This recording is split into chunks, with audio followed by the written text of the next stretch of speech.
పసుపు అయితే కొంత కారం కూడా కలుపుతారు అది లోపల. అందుకే నా భయం కూడా అదే, అలా కాకుండా అందరు ఇవ్వాలి, కొని పెట్టుకోవాలి. ఏంటంటే సార్ చెప్పారు కారం కూడా వేయచ్చు అని చెప్తాను. కారము, ఉప్పు కూడా ఉప్పు మిరపకాయలు, ఓకే, ఇవన్నీ అభిషేకం చేయరా ఇంటికి వచ్చే వాళ్ళకి? ముత్తైదువులు అని ఎవరో వస్తారు కదా, అంటే ఈ ముత్తైదువుల లోపల ఇప్పుడు అభిషేకాలు వద్దులేండి, అల్లాలకి వెళ్ళి అభిషేకం వస్తుంది సార్, ఉప్పు కారం కలిపి. అంటే ఒకవేళ కొంతమందికి బొట్టు పెట్టుకోకూడదు అని చెప్పి వాళ్ళని రానియకుండా అట్లా ఏమన్నా చేస్తారా, లేకపోతే వాళ్ళని కూడా పిలుస్తారా? పిలవరు సార్, పిలవరు, సమస్య లేదు సార్. ఈ కల్చర్ అలాంటిది, సార్. అంత లార్జ్ హార్టెడ్ లేడు సార్, లేదండి, లార్జ్ హార్టెడ్ కాదు, they are not so large hearted. మన స్టూడెంట్స్ అట్లా ఉండకపోవచ్చులేండి. లేదండి, నేను పిలుస్తాను, నేను ప్రత్యేకంగా పిలిచానండి అమ్మ తనకి, పాపం. అందరినీ పిలవండి, ఎందుకంటే మనం ఒక పాట పాడుతున్నాం, జ్ఞాపకం ఉందా? ఒక వసంతం ప్రకృతికి, నిత్య వసంతం పార్వతికి, మెడలో పూలు జడలో మాల, ఆభరణాలే పడతికి. ఒక వసంతం ప్రకృతికి, నిత్య వసంతం పార్వతికి. సో అందరూ భగవంతుడు స్వరూపుల్లాగా మనస్ఫూర్తిగా చేసుకోండి, ఓకే. అంతరాయ తిమిరోపశాంతయే శాంత పావనమచించ వైభవం తం నరం వపుషి కుంజరం ముఖే మన్మహే కిమపి తుందిలం మహః.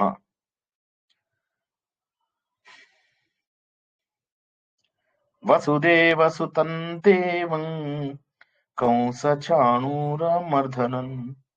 దేవకీ పరమానందం, కృష్ణం వందే జగద్గురుం, శ్రీకృష్ణం వందే జగద్గురుం.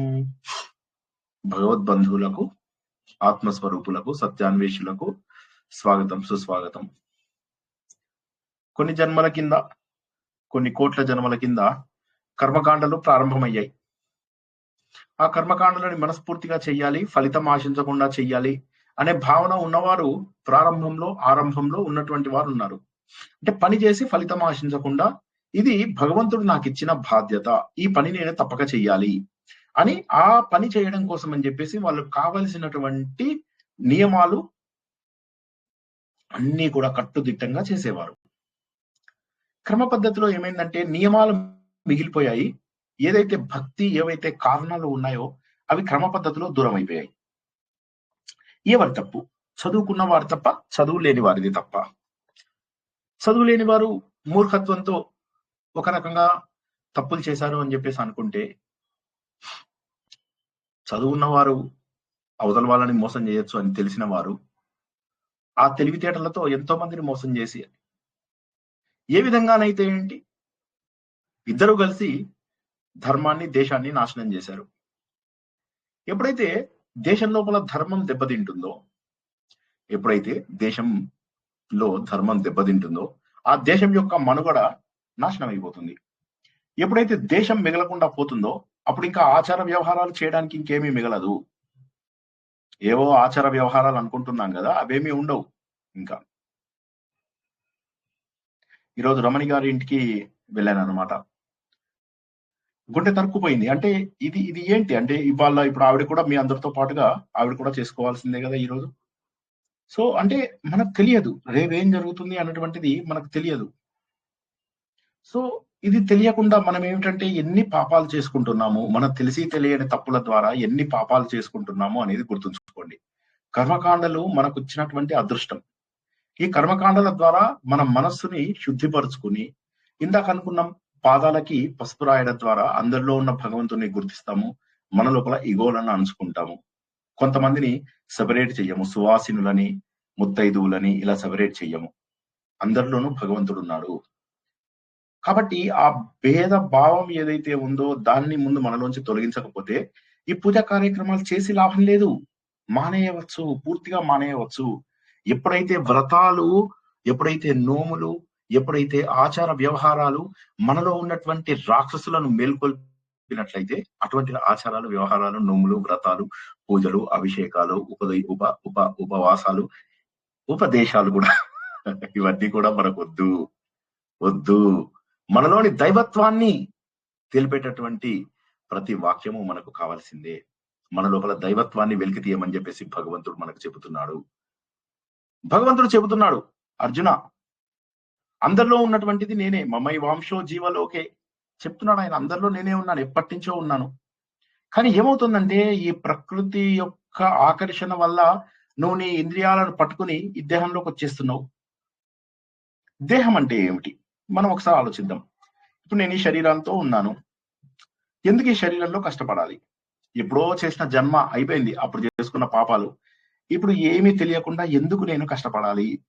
ఏం పాపం చేశానో కూడా తెలియదే ఎందుకు నేను కష్టపడుతున్నాను? ఎందుకు నాకు ఇలా కర్మ గాలిపోయింది? తెలియకుండా చేసిన తప్పులకి నేను ఇప్పుడు ఎందుకు అనుభవిస్తున్నాను? అంటే కొన్ని జన్మల పాపాలు చేసుకున్నా, ఈ జన్మలో చేసుకున్న పాపాలు చేసుకున్నా, ఏ జన్మలో చేసుకున్నటువంటి పాపాలైనప్పటికీ కూడా అవి మనతో పాటే ఉంటాయి. అవి మన కారణ శరీరంలో ఉంటాయి. నువ్వు ఎవరివి అంటే ఆ కారణ శరీరము, ఆ సిమ్ కార్డువి. సిమ్ కార్డ్ అని మనం ఏదైతే చెప్పుకుంటామో మన మొబైల్ లోపల, ఆ సిమ్ కార్డ్ లాంటి ఒక చిన్న కారణ శరీరం ఉంటుంది. దీన్నే కొంతమంది లింగ శరీరం అంటారు, కొంతమంది దీన్నే సూక్ష్మ శరీరం అంటారు కూడా. వదిలేయండి మన డిస్కషన్ కి. ప్రస్తుతానికి ఏదైతే కారణంగా, విత్తనంగా ఉంటుందో ఆ విత్తనము నువ్వు. ఆ విత్తనము మనిషి రూపం వేసుకున్నప్పుడు మనిషిలాగా నాటకం ఆడాలి, కుక్క రూపం వేసుకున్నప్పుడు కుక్కలాగా నాటకం ఆడాలి, చెట్టులాగా రూపం దిద్దుకున్నప్పుడు చెట్టు లాంటి నాటకం ఆడాలి. మనం ఆడుతున్న ప్రతిదీ కూడా ఒక నాటకము. ఆ భగవంతుడు మనల్ని ఆడిస్తున్నటువంటి నాటకము. సార్ భగవంతుడికి ఎందుకు సార్ మన మీద కక్ష? అయ్యో కక్ష కాదు, నువ్వు చేసుకున్న కర్మలు నీతోటి ఎంత చక్కగా, ఎంత తొందరగా కరిగింపజేయాలి అనేటటువంటిదే భగవంతుడి యొక్క ముఖ్య ఉద్దేశం. భగవంతుడు అందరినీ సమానంగా ప్రేమించేవాడు, ఎందుకంటే అందరిలో సమానంగా ఉన్నాడు కాబట్టి. ఆయన మన ప్రవర్తన సరిగా ఉన్న వాళ్ళని ఏం చేస్తాం, మనము వారిని మన దారిలో మరింత ముందుకు తీసుకెళ్ళడానికి ప్రయత్నం చేస్తాం. ఉదాహరణ చెప్తాను, అర్థం చేసుకోండి. ఇప్పుడు మీరు ఒక 10 మంది పిల్లల్ని చదివిస్తున్నారు. అందులో 2-3 పిల్లలు డాక్టర్లు అయ్యే అవకాశం ఉంది. మీరేం చేస్తారు, వాళ్ళ మీద ఎక్కువ ఫోకస్ పెట్టి వాళ్ళు డాక్టర్లు అయ్యేలాగా చేస్తారు. వాళ్ళ మీద కొంతవరకు ఎక్కువ ఫోకస్ పెడతారు. చిన్న పిల్లలు ఉన్నారు, ఇంకా వాళ్ళు ఎదగలేదు, వాళ్ళ మీద తర్వాత ఫోకస్ పెడతారు. వాళ్ళకి ఏదైతే టర్నింగ్ పాయింట్ రావాలో ఆ సమయంలో వాళ్ళ మీద ఫోకస్ పెడతారు. అదే విధంగా ప్రకృతి శక్తులు అంటే ఆ రూపంలో ఉన్నటువంటి భగవంతుడు, ఆ రూపంలో ప్రపంచమంతా వ్యాపించి ఉన్నటువంటి ఒక పరమాత్మ, ఎవరి శాసనాన్నైతే మనం ఉల్లంఘించలేమో ఆ పరమాత్మ ఏం చేస్తాడంటే ఏది కోరుకుంటే ఆ మార్గంలో, మనకు ఏది సరైన దారి అయితే ఆ మార్గంలో వెళ్తున్న వాళ్ళని మరింత చెయ్యి పట్టుకొని ముందుకు తీసుకెళ్తాడు. భగవంతుడు మన కర్మలను కరిగింపజేస్తాడు. కర్మలన్నీ కూడా కరిగిపోతే గాని ఈ కర్మ పోదు. కాబట్టి ఆ కర్మలు కరిగించడానికి maximum possible way, fastest way, Vande Bharat way, Vande Bharat రూపం లోపల భగవంతుడు మనల్ని తీసుకెళ్తాడు. కాబట్టి నువ్వు అంటే ఈ కనిపిస్తున్న నువ్వు కాదు, ఇది ఒక వేషధారణ. ఉదాహరణకి చిరంజీవి ఉన్నాడు, ఒక సినిమా లోపల అతడు చెప్పులు కుట్టేవాడు, ఒక సినిమా లోపల అతడు చక్కగా పాటలు పాడతాడు, ఒక సినిమా లోపల అతడు శివుడు, ఒక సినిమా లోపల అతడు ఒక రోడ్డు మీద డాన్స్ చేసేటటువంటి ఒకడు, ఇంకొక సినిమా లోపల అమ్మాయికి మొగుడు, అత్తకు యముడు. సో మరి అటువంటి పాత్రలన్నీ వేశాడు, రకరకాల పాత్రలు వేశాడు. అదే విధంగా మనం కూడా ఈ చిన్న విత్తనం అని ఏదైతే ఉన్నదో ఇది నేను. ఆ విత్తనము ఒక జన్మలో శ్రీనివాస్ గాను, పూర్వ జన్మ లోపల గడ్డిపోచ గాను, వచ్చే జన్మ లోపల కుక్క గాను, ఆ తర్వాత జన్మలో ఎద్దుగాను, ఆ తర్వాత జన్మలో ఇంకోటి గాను పుట్టి తీరవలసిందే. కాబట్టి నేను ఎద్దుగా ఎందుకు పుట్టాను అని బాధపడకూడదు. దేవుడు ఏం చేస్తారంటే ఎద్దుగా అయితే నీకు తొందరగా నీ కష్టాలు తీరిపోతాయి, ఆవుగా అయితే ఇంకా ఫాస్ట్ గా కష్టాలు తీరిపోతాయి. నువ్వు ఆవుగా అయ్యావంటే ఏ బంగ్లాదేశ్ వాడో తీసుకెళ్లిపోతాడు, క్రేన్ మీద అలా పైకి లేపుతాడు, వదిలేస్తాడు, చచ్చూరుకుంటావు, చాలా బాధపడతావు. ఒక్కసారిగా ఎన్నో జన్మల్లో అనుభవించాల్సిన పాపాలు ఒక్కసారిగా అనుభవించేస్తావు, ఇంకా మళ్ళీ అనుభవించాల్సిన అవసరం లేదు. ఇవన్నీ నువ్వు చేసుకున్నటువంటి అప్పులు, నువ్వు కొన్ని కోట్ల జన్మలలో చేసుకున్నటువంటి తప్పులు నీ వెనక అప్పులలాగా తిరుగుతున్నాయి. ఆ అప్పులన్నీ తీర్చుకుందే మనం ముందుకు వెళ్ళలేము. కాబట్టి నువ్వేం చేస్తున్నావు? మనిషిగా పుట్టావు ఇప్పుడు మనిషిగా పుట్టావు కాబట్టి నీకు ఒక అవకాశం వచ్చింది. ఏంటంటే ఈ తప్పులు, అప్పులు అని ఏవైతే అనుకుంటున్నామో వాటిని ఒకే దెబ్బకు పోగొట్టుకునేటటువంటి, ఒకే దెబ్బకు వదులుచుకునేటటువంటి అవకాశం కలిగింది. మరి ఆ ఒకే దెబ్బకు వదులుచుకునే అవకాశం కలిగినప్పుడు ఏ దారిలో నువ్వు వెళ్తావు? సరైనటువంటి దారిలో వెళ్తావా? నీకు శ్రద్ధ ఉన్నదా? శ్రద్ధ ఉంది, కానీ సాధన లేదు.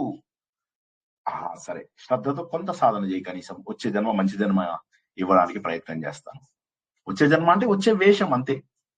కనీసం ఈ జన్మలో ఇంకా కాస్త ముందుకెళ్లేలాగా చేస్తాను. ప్రోగ్రెషన్, ముందుకు ప్రోగ్రెస్ ముందుకెళ్తే దాన్ని ప్రోగ్రెషన్ అంటారు.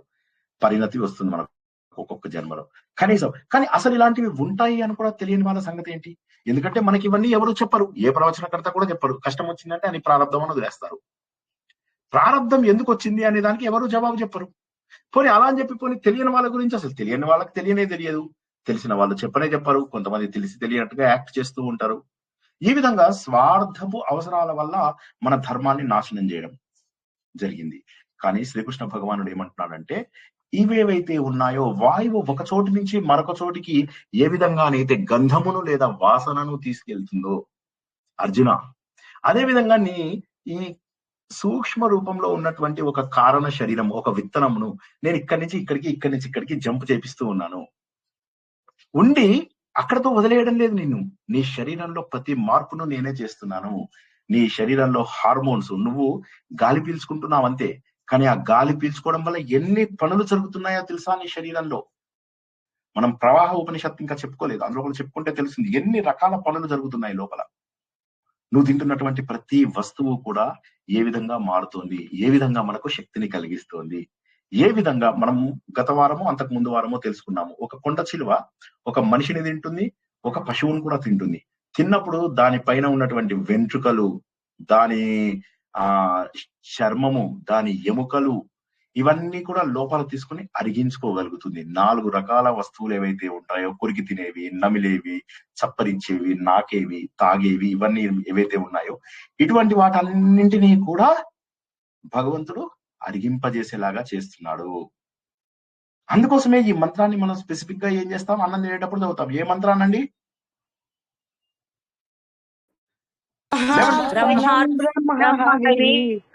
బ్రహ్మాత్మో బ్రహ్మణాహుతం బ్రహ్మైవ తేన గంతవ్యం బ్రహ్మ కర్మ సమాధిన. అహం వైశ్వానరో భూత్వా ప్రాణినాం దేహమాశ్రితః ప్రాణాపానసమాయుక్తం సామ్యాన్నం చతుర్విధం. ఇప్పుడు మీరు ఋషిష్ వైపు వెళ్ళినట్లయితే ఈ 15వ అధ్యాయం చదవకుండా మీరు తినడానికి అసలు అర్హత సంపాదించిన వాళ్ళు కారు. 15వ అధ్యాయం 20 శ్లోకాలు మొత్తం అయిపోయిన తర్వాత మాత్రమే అన్నం తినాలి. ఎందువల్ల? ఓకే, ఒక్కసారి మళ్ళీ మనం అది అర్థం చేసుకోవడానికి ప్రయత్నం చేద్దాం. కొన్ని కోట్ల జన్మలుగా మనం ఎక్కడి నుంచి వచ్చామో అక్కడి నుంచి దూరం అయిపోయాం. భగవంతుడి నుంచి వచ్చినటువంటి మనము భగవంతుడికి దూరం అయ్యాము. మన తప్పు పనుల ద్వారా, మన ఆలోచనల ద్వారా, ఆలోచనలు లేకపోవడం ద్వారా, ఆలోచనల ద్వారా కూడా దూరం అవుతాము, ఆలోచనలు లేకపోవడం ద్వారా కూడా దూరం అవుతాము. మా అమ్మమ్మకి 29 ఏళ్లకి 4 పిల్లలు. మా తాతగారు స్వర్గస్థులయ్యారు ఆ సమయంలో. చిన్న పిల్లలు. మా అమ్మమ్మ చాలా అమాయకురాలు, బేసిక్ ఎడ్యుకేషన్ కూడా లేదు. సో చుట్టాలందరూ కూడా ఉన్నారు, అన్నలు, వాళ్ళు అందరూ ఉన్నారు. ఆ సమయంలో శరీరం మీద నుంచి ఇవన్నీ తీసేస్తారు కదా, 10 days తర్వాత అలంకరణలు అవి తీస్తారు కదా. తీస్తున్నప్పుడు చూడకూడదు, ఆడవాళ్ళని చూడడానికి ఒక స్పెసిఫిక్ డే పెడతారనమాట. స్పెసిఫిక్ డే పెట్టి ఆ రోజు నాడు కనుక నువ్వు చూడకపోతే నీకు కూడా ఆంటిది వస్తుంది, మగవాళ్ళకి అరిష్టాలు కలుగుతాయి అనేటటువంటి ఒక కొత్త మాట కల్పించారు. ఈ రోజుకు కూడా దీన్ని పాటిస్తున్నారు. మీరు నమ్ముతారా? ఈ రోజుకు కూడా పాపాత్ములందరూ దీన్ని పాటిస్తున్నారు. ఈ రోజుకు కూడా చాలా సార్, ఆంధ్రాలో మరీ ఎక్కువ సార్. ఆంధ్రాలో అన్ని చోట్ల ఇది దరిద్రపు కొట్ట అలవాటు అది. అయితే ఏం చేస్తున్నారంటే వాళ్ళని చూడడానికి అని చెప్పేసి ఒక ప్రత్యేకమైన రోజు పెట్టి ఆ రోజు నాడు అందరినీ పిలిపిస్తే అందరూ ఇలా లోపలికి వెళ్తారు. మగవాళ్ళు కూడా. వీళ్ళందరినీ ఏం చేయాలి? మన తత్వ విధానాందర్ గారు అన్నట్టుగా గోడ కుర్చీ లేయించాలి, లేదా ఈ స్వేచ్ఛానంద స్వామి అన్నట్టుగా ఏం చేయాలి?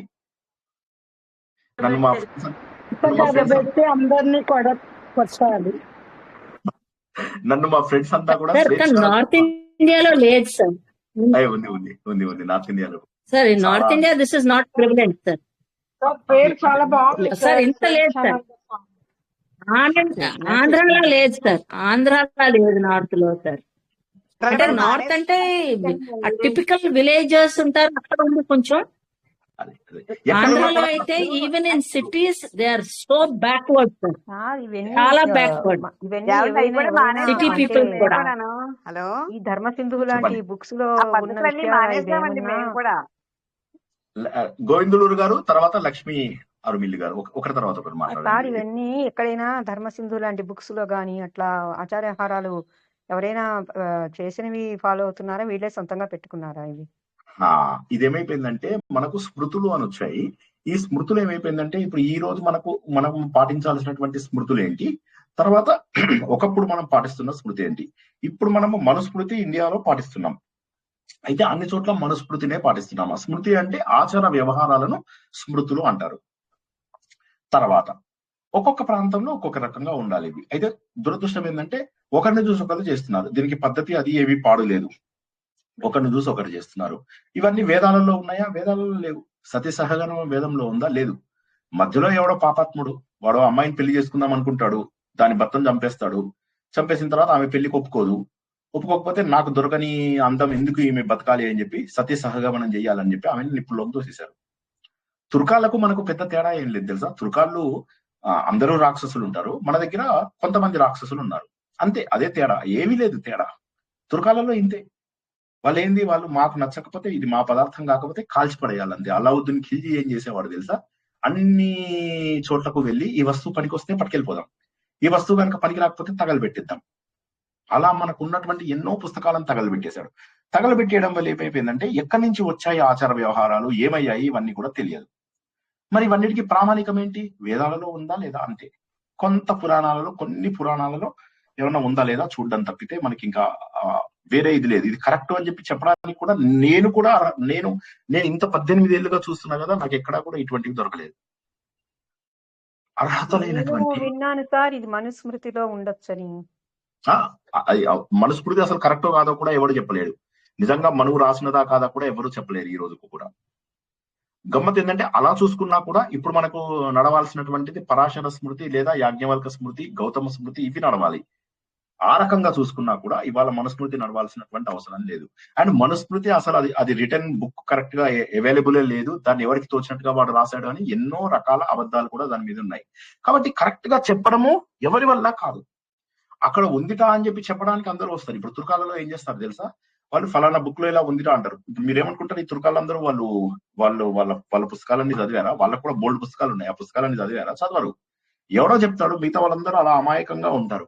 అమాయకంగా ఉండడం వల్ల ఏమవుతుంది, వాడు చెప్పిన మాటలే వీళ్ళందరూ వినేసేసి అందరూ కూడా చెడ్డగా తయారైపోతారు.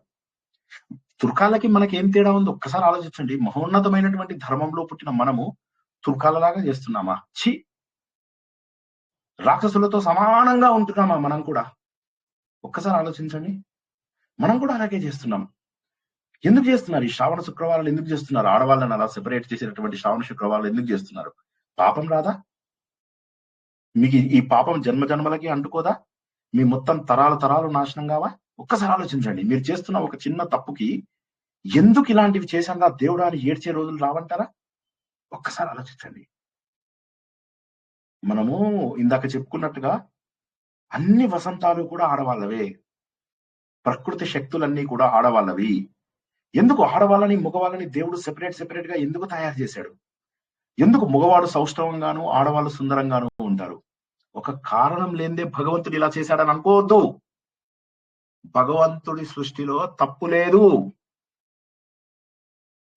ఈ మధ్యలో వచ్చినటువంటి ఈ పండితులు, ఈ కవులు, ఈ పొగరుతో నిండిపోయినటువంటి ఈ ఆచార వ్యవహారాలు చేసేవాళ్ళు ఇలా వస్తూ ఉంటారు. వాళ్ళు సౌష్ఠవంగాను ఉండరు, సుందరంగాను ఉండరు. ఇలా వచ్చేస్తారు, ఊగిపోతారు. ఉందండి, అది స్మృతిలో ఉంది, వాడికే తెలియదు. నువ్వు శాంతులు చేయించుకోవాలి. శాంతులు చేయించుకుంటే కోరిక తీరుతుందా? తీరదు. అప్పుడు వెళ్ళి మీరు మన ఈత పరికితో కొడతారా? సో కాబట్టి ఏమైపోయింటే ధర్మాన్ని నాశనం చేసేశారు. ఆ సమయం లోపల మా అమ్మమ్మ అలా ఉన్న సమయం లోపల చూడాలి అని చెప్పినప్పుడు ఆవిడకి కాళ్ళకు ఉన్నటువంటి గట్టిదేదో వెండిదేదో ఉండేదిట. దాన్ని తీయడానికి కష్టమైందిట. కష్టమైతే దాన్ని విరగ్గొట్టి మధ్యలో ఆవిడ కాలుకు కూడా గాయమైందిట. అంత క్రూరులమా మనము. గుండు చేయించారు మా అమ్మమ్మకి, తెల్లబట్ట వేశారు, జీవితాంతము ఒక్క పూటే తినేది మా అమ్మమ్మ. క్రూరులం. తురకాల కంటే దారుణంగా చేస్తే మనకి ఎక్కడి నుంచి పుణ్యం వస్తుందో ఆలోచించండి. తురకాల కంటే దారుణంగా చేస్తున్నాం మనం. ఇవాళ తురకాలని బుర్కా అంటున్నాం, కానీ మన వాళ్ళని తెల్ల బుర్కాలలో వేసినటువంటి ఈ పాపాత్ములు, ఈ విధవలందరూ ఎక్కడున్నారు? ఇవాళ ఈ రాక్షస జాతి ఎక్కడున్నారు? ఈ పండితులము అని చెప్పుకునేటటువంటి పామరులు, దుర్మార్గులు ఎక్కడున్నారు? మన మతంలో ఉన్నటువంటి లోటుపాట్లకు కారణం ఎవరంటే ఈ మధ్యలో వచ్చినటువంటి వాళ్ళు. వేదాలలో ఆడవాళ్ళని మగవాళ్ళని సమానంగా చూశారు. ఆడవాళ్ళు కూడా వాళ్ళకి దంజం వేసుకునే వాళ్ళు. ఋగ్వేదం కంటే గొప్పదేది లేదు, అన్ని ఋగ్వేదం నుంచే వచ్చాయి. ఎందుకు తెలుసుకుంటున్నాం మనం ఋగ్వేదం? ఎందుకు తెలుసుకుంటున్నాం ఋగ్వేదం? చెప్పండి, ఎవరైనా చెప్పండి. ఋగ్వేదం ఇప్పుడు మనం నేర్చుకోవడానికి కారణం ఏమిటి? ఎవరైనా ఒక్కరు చెప్పండి జవాబు. సంతోషపడతాను, ఇంతమంది జాయిన్ అయ్యారు కదా. అసలు మన ఇదేమిటి, మన ధర్మం ఏమిటి, దాని జెనిసిస్ ఏమిటి, ఏది ఎప్పుడు వచ్చింది తెలుసుకోవడానికి, రియాలిటీ ఏమిటి, రూట్ ఏంటి తెలుసుకోవడానికి ఋగ్వేదం తెలుసుకుంటున్నాం సార్. ప్రకృతి శక్తుల గురించి తెలుసుకోవడానికి. సత్యమేదో అసత్యమేదో తెలుసుకోవాలంటే వేదములే కారణము. వేదైశ్చ సర్వైరహమేవ వేద్యో వేదాంత కృద్వేద విదేవత అని. వేదాల రచయితను నేనే, వేద రూపము నేనే, వేదంలో ఉన్న జ్ఞానము నేనే, నీలో మతిమరుపును నేనే, నీలో స్మృతిని నేనే, వేదాలలో ఉన్నదంతా కూడా నేనే అని చెప్పేసి భగవంతుడు 15వ అధ్యాయంలో ఇంత బాగా చెబుతున్నాడే. మధ్యలో వచ్చినటువంటి పుస్తకాలను పట్టుకొని సార్ ఒక మాట చెప్పండి, ఆయన అలా నరికేయడం తప్పు కదండి. నిన్ను నరికేస్తా, ఫస్ట్ ఈ ప్రశ్న అడిగినందుకు నిన్ను నరికేస్తా. అమాయకమ్మా, ఇది అమాయకత్వమా మూర్ఖత్వమా ఏంటిది? ఒక్కసారి ఆలోచించండి. మన ధర్మాన్ని కూడా మనం నమ్మనటువంటి స్థాయికి తీసుకొచ్చినటువంటి పాపాత్ములందరినీ ఏం చేయాలి? అలాగా చేశారు కదా. ఆ సమయంలో మా అమ్మమ్మని చూడడానికి అందరూ టైం పెట్టుకుని వస్తే, ఆ రోజులో ఒక ఆవిడ వచ్చాట. నేను చచ్చిపోయినా సరే ఎంత బాగుండేదానివి మా అమ్మమ్మ పేరు పద్మావతి అన్నమాట. ఎంత బాగుండేదానివి పద్మావతి, ఏమిటి నిన్ను చూస్తే చచ్చిపోతారా? నేను చచ్చిపోయినా పర్వాలేదు, నిన్ను ఇలా చూస్తాను, ఏ టైంలోనూ నిన్ను ఒక స్పెసిఫిక్ టైం పెట్టుకుని చూడాలా, బంగారు తల్లి అని చెప్పేసి వచ్చి చూసింది. ఆవిడ 85 ఏళ్ళకి చనిపోయింది. ఆ రోజుల్లో కూడా ఉన్నారు కొంతమంది రెబెల్స్. ఆ రోజుల్లో కూడా ఉన్నాడు సమాజాన్ని బాగు చేసేవాళ్ళు. ఆ రోజుల్లో కూడా వ్యక్తి నిర్మాణం కోసం, ఆ రోజుల్లో కూడా సమాజ నిర్మాణం కోసం నిలబడినటువంటి వాళ్ళు ఉన్నారు. మనం ఎంత క్రూరంగా మన ఆచార వ్యవహారాలను దేవుడు చెప్పిన మాటలు వినకుండా, 15వ అధ్యాయంలో చెప్పిన మాటలు వినకుండా చేసేమో గుర్తుంచుకోండి. కన్యాశుల్కం వచ్చినటువంటి రోజుల లోపల 8 ఏళ్ల 9 ఏళ్ల పిల్లలకి కన్యాశుల్కం తీసేసుకుని పెళ్లిళ్ళు చేసేసేవాళ్ళు. 10-11 ఏళ్ల కల్లా వాళ్ళకి తెల్ల బట్టలు కట్టేసేవాళ్ళు. ఎందుకంటే ముసలాళ్ళకి ఇచ్చి పెళ్లి చేసేవాళ్ళు. ముసలాళ్ళు చనిపోయేవాళ్ళు. చనిపోతే ఏమైపోయింది? ముసలాళ్ళు ఎప్పుడైతే చనిపోతారో వాళ్ళకి 10-11 ఏళ్ల కల్లా వాళ్ళకి అసలు జీవితం అంటే ఏంటో తెలిసి లోపల వాళ్ళు ఆ జీవితం నుంచి పక్కకు తప్పుకోవాల్సినటువంటి భాగ్యం. కనీసం భర్త అంటే ఏమిటి, అసలు జీవితంలో సంసారం అంటే ఏంటి తెలియనటువంటి వాళ్ళని తెల్ల బట్టలు కట్టించి ప్రతి ఇంట్లో ఇద్దరు ముగ్గురు ఉండేవాళ్ళు. ఇంత ఘోరమా? సూర్యనాగమ్మ చూశాను సార్. మా చిన్నతనంలోనే ఇద్దరు కోమట్టులు అనమాట. వాళ్ళు వైశ్యాసాలు, పెద్దవాళ్ళు పాప ఏమీ తెలియదు.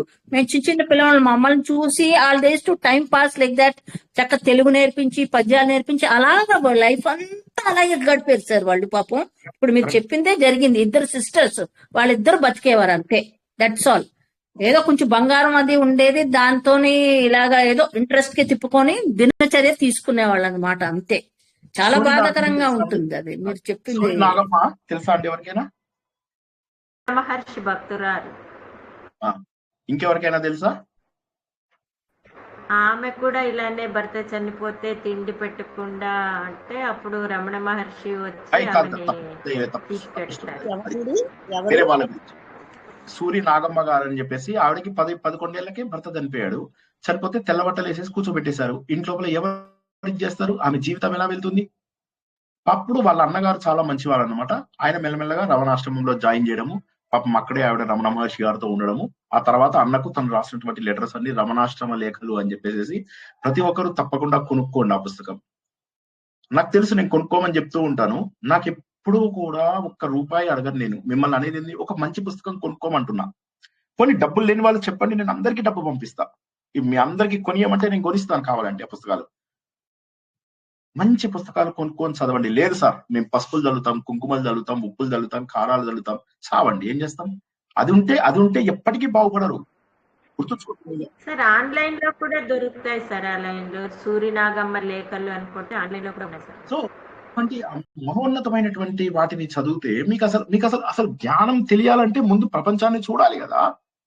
ఎంతసేపు కూడా మనమున్న అపార్ట్మెంట్ లో 10 మందితో మాట్లాడి వీరితోటే మన జీవితాన్ని గడుపుతూ ముందుకెళ్ళకపోతే ఎలాగ? భగవంతుడు చెప్పిన సత్యాన్ని ఎప్పటికీ ఇంకా తెలుసుకునేది, క్రూరత్వాన్ని పెంచుకుంటూ జీవితం మొత్తము అంతే. పాపం ఆవిడకి ఇంకా వేరే ఇది లేదు, అంతే. అలాగా అన్ని రకాల కోరికలని అణుచుకుంటూ, ఒక సుఖం లేదు, ఒక జీవితంలో ఒక పరుగు లేదు, ఒక సోఫా లేదు, ఒక ఇది లేదు, మనలాగా ఒక కారు లేదు, బంగ్లా లేదు. 11 ఏళ్ళకి ఏం పాపం చేసిందంటారు?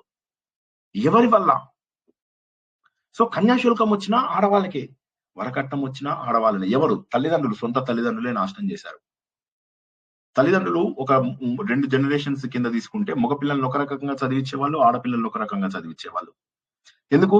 మగపిల్లాడైతే పర్లేదు, మా కొడుకు మా దగ్గర ఏముండడు, మళ్ళీ ఆడపిల్లలే చూసుకుంటున్నారు తల్లిదండ్రుల్ని. మగపిల్లలు విధవల్లాగా తయారయ్యారు, ఎవడు చూసుకోడు. ఆడపిల్లలే మళ్ళీ వచ్చి తల్లికి సపోర్ట్ గా ఉంటున్నారు. వీళ్ళేమో ఆడపిల్లల్ని చదివించకుండా మగపిల్లల్ని మాత్రం మంచి చదువులు చదివించేస్తూ ఉన్నారు. ఇప్పుడు జనం మారుతున్నారు, ఆడ మగని అందరినీ సమానంగా చూసుకుంటున్నారు, తల్లిదండ్రులు అందరినీ ప్రేమగా చూసుకుంటున్నారు. సేమ్ ఎవరైతే మనము ప్రపంచంలో అందరికంటే గొప్పగా దేవుళ్ళలాగా భావించేటటువంటి తల్లిదండ్రుల్లోనే ఆడపిల్లల్ని మగపిల్లలని వేరువేరుగా చూసేటటువంటి ఒక దురాచారం ఉన్నటువంటి ధర్మం మనది. మన ధర్మాన్ని ప్లీజ్ కాబట్టి ఇది ఆలోచించినట్లయితే ఒక్కసారి గుండె రగిలిపోతుంది. ధర్మాన్ని నాశనం చేయడానికి ఎవరు? శ్రీకృష్ణ భగవానుడా చెప్పింది ఈ మాటలు. అందరి లోపల దైవం నేనే ఉన్నాను, జడం లోపల చైతన్యం లోపల నేనే ఉన్నాను అని చెప్పాడు 13వ అధ్యాయంలో. 10వ అధ్యాయం వరకు కూడా అర్జున నన్ను పూజించు, అన్ని నాకు వదిలేయి. కర్మలు ఎలా చెయ్యాలి? నాకు వదిలేసి చేసేసేయి. కర్మ ఫలితం కావాలి, వదిలేసేవయ్యా. నువ్వు కర్మను కోరికతో చేస్తాను, వదిలేవయ్యా, దేవుడి కోసం చెయ్యి. కర్మ నాకు మనుషుల కోసం చెయ్యవయ్యా, లోక సంగ్రహం కోసం చెయ్యి. మన పిల్లల సంగతి ఏం చేయాలి? బాధ్యతగా చేయవయ్యా. అసలు నేను చేశాను అనుకోక, ఇవన్నీ నువ్వు చేయడం లేదు, ఇవన్నీ నేను చేస్తున్నా. అన్ని రూపాలలో ఉన్నది నేనే, నీ రూపంలో ఉన్నది, చెట్లలో, పుట్టలలో, అన్ని చోట్ల ఉన్నటువంటిది నేనే. ఒక ఏనుగు, ఒక గుర్రం, ఒక పాము అని చెప్పడానికి ఉదాహరణ ఎందుకు చెప్పాడు? ఆ ఉదాహరణలు ఎందుకంటే చరాచర జీవరాశులలో ఉన్నటువంటిది అంతా కూడా భగవంతుడే, జడంలో కూడా ఉన్నటువంటిది భగవంతుడే. హిమాలయ పర్వతాలలో ఉన్నది నేనే, కపిల మునిని నేనే, అన్ని రకాలుగా వ్యాసుడును నేనే, శుక బ్రహ్మను నేనే, శుక్రాచార్యుని, ప్రతి ఒక్కటి నేనే అని చెప్పి భగవంతుడు ఎందుకు చెప్పాడంటే మన లోపల ఆ మార్పు రావాలని. ఇంకా చివరిలో మళ్ళీ ఏమంటాడు? ఒక బ్లాంకెట్ స్టేట్మెంట్ ఇచ్చేస్తాడు. ఏంటంటే ఇంతెందుకు అర్జున, అన్నిట్లో ఉన్నది నేనే అని చెప్పు. ఇవి కేవలం కొన్ని ఎగ్జాంపుల్స్ నువ్వు అడిగావు కాబట్టి చెప్పాను. అప్పుడు అర్జునుడు అంటాడు, దేవుడా నీ అసలు రూపాన్ని చూపించు. ఇప్పుడు నాకు అర్థమవుతుంది, నేను కర్మ చెయ్యాలి, నేను పని చెయ్యాలి, నేను ఎవరిని నొప్పించకుండా పని చెయ్యాలి, నేను ఎవరిని బాధ పెట్టకూడదు. నువ్వు అందరికీ బొట్లు పెడతావు, అక్కడ ఒక ఆవిడకి బొట్టు పెట్టలేదు అనుకో, నొప్పించలేదా? నీ జీవితం కరెక్ట్ గా వెళ్తుంది అనుకుంటున్నావా? నీకు కూడా అటువంటి పరిస్థితి వస్తుంది. మనం మొన్న నలమహారాజు భార్య ఏమనుకుంది? ఇదే రకమైన నాకు ఈ రోజు ఏదైతే బాధ కలిగించావో ఆ బాధ మీ అందరిలో కలిగి తీరుతుంది అని చెప్పింది. ద్రౌపది ఏమంది? నాకు ఈ రోజు జరిగినటువంటి అవస్థ మీ అందరికీ ఈ రోజు జరుగుతుందని. ఇవి కథలుగా ఎందుకు తీసుకుంటున్నారు? మనకు మనం ఎందుకు అన్వయించకూడదు? ఒకసారి ఆలోచించాలి. వీటిని కథలుగా తీసుకోకూడదు. మహాభారతం గాని, రామాయణం గాని ఇవన్నీ కథలు కాదు. కథలలో ఉన్నటువంటి అసలు కథను అర్థం చేసుకోండి. మీరు తప్పు చేయకూడదు, మనమంతా తప్పు చేయకూడదు అని చెప్పి భగవంతుడు ఉదాహరణలు ఇవ్వడానికి చెప్పాడు. మనం అది కథలాగా చదివేసి వదిలేస్తున్నాం. కానీ అందులో ఉన్నటువంటి నీతిని మనకు మనం అన్వయించుకుంటున్నామా? ఓ అనఘ, ఇది గుహ్యతమం శాస్త్రం, ఇది అత్యంత రహస్యమైనటువంటిది, గుహ్యం, సీక్రెట్. గుహ్యము, గుహ్యతరము, గుహ్యతమము, అన్నిటికంటే గొప్పది. టాలెస్ట్, తమము హైయెస్ట్ లెవెల్. అటువంటి హైయెస్ట్ లెవెల్ అయినటువంటి నాలెడ్జ్ ని అనగా నీకు ఇస్తున్నాను. నువ్వు ఎందుకంటే అసూయ లేనటువంటి వాడివి, పాపము, దోషములు, తప్పులు లేనటువంటి వాడివి. ఇది విన్నావంటే నువ్వేమైతావు తెలుసా? భారతుడవు అవుతావు. ఈ సత్యాన్ని గనక తెలుసుకుని దీన్ని గనక ఆచరించినట్లయితే నువ్వు భాసిల్లుతూ రమిస్తూ తరించేటటువంటి మహానుభావుడు అవుతావు. ఇంత అద్భుతమైనటువంటి, అంటే నీకు శాస్త్ర హృదయం అర్థం కావాలి. శాస్త్రం నోటికొస్తే అది కాదు. ఆ శాస్త్రము నోటికి ఒక బర్రెతో చదివించగలిగాడు జ్ఞానేశ్వర్. బర్రెలు చదువుతాయి, అవి కాదు కావాల్సింది. శాస్త్ర హృదయాన్ని అర్థం చేసుకోవాలి అర్జున. వేదాలలో ఉన్నటువంటిది నేనే, వేద రూపాన్ని నేనే, కనిపిస్తున్నటువంటి జడ పదార్థాలు నేనే. అంటే క్షరము, కనిపిస్తున్నటువంటి చైతన్య పదార్థాలన్నీ నేనే. అక్షరము, ఈ రెండిటికి కూడా అతీతమైనటువంటి నేను పురుషోత్తముడున్నాను. క్షరము, అక్షరము, పురుషోత్తమము 3 భాగాలు పెట్టాడు భగవంతుడు. జడ శరీరము, జీవాత్మ, పరమాత్మ, లేదా మనము, మధ్యలో ఉన్నటువంటి ప్రకృతి అండ్ పరమాత్మ. మనము పరమాత్మ స్వరూపాన్ని చేరుకోగలుగుతాము. క్షరము, అక్షరము అని 2 ఉన్నాయి అర్జున.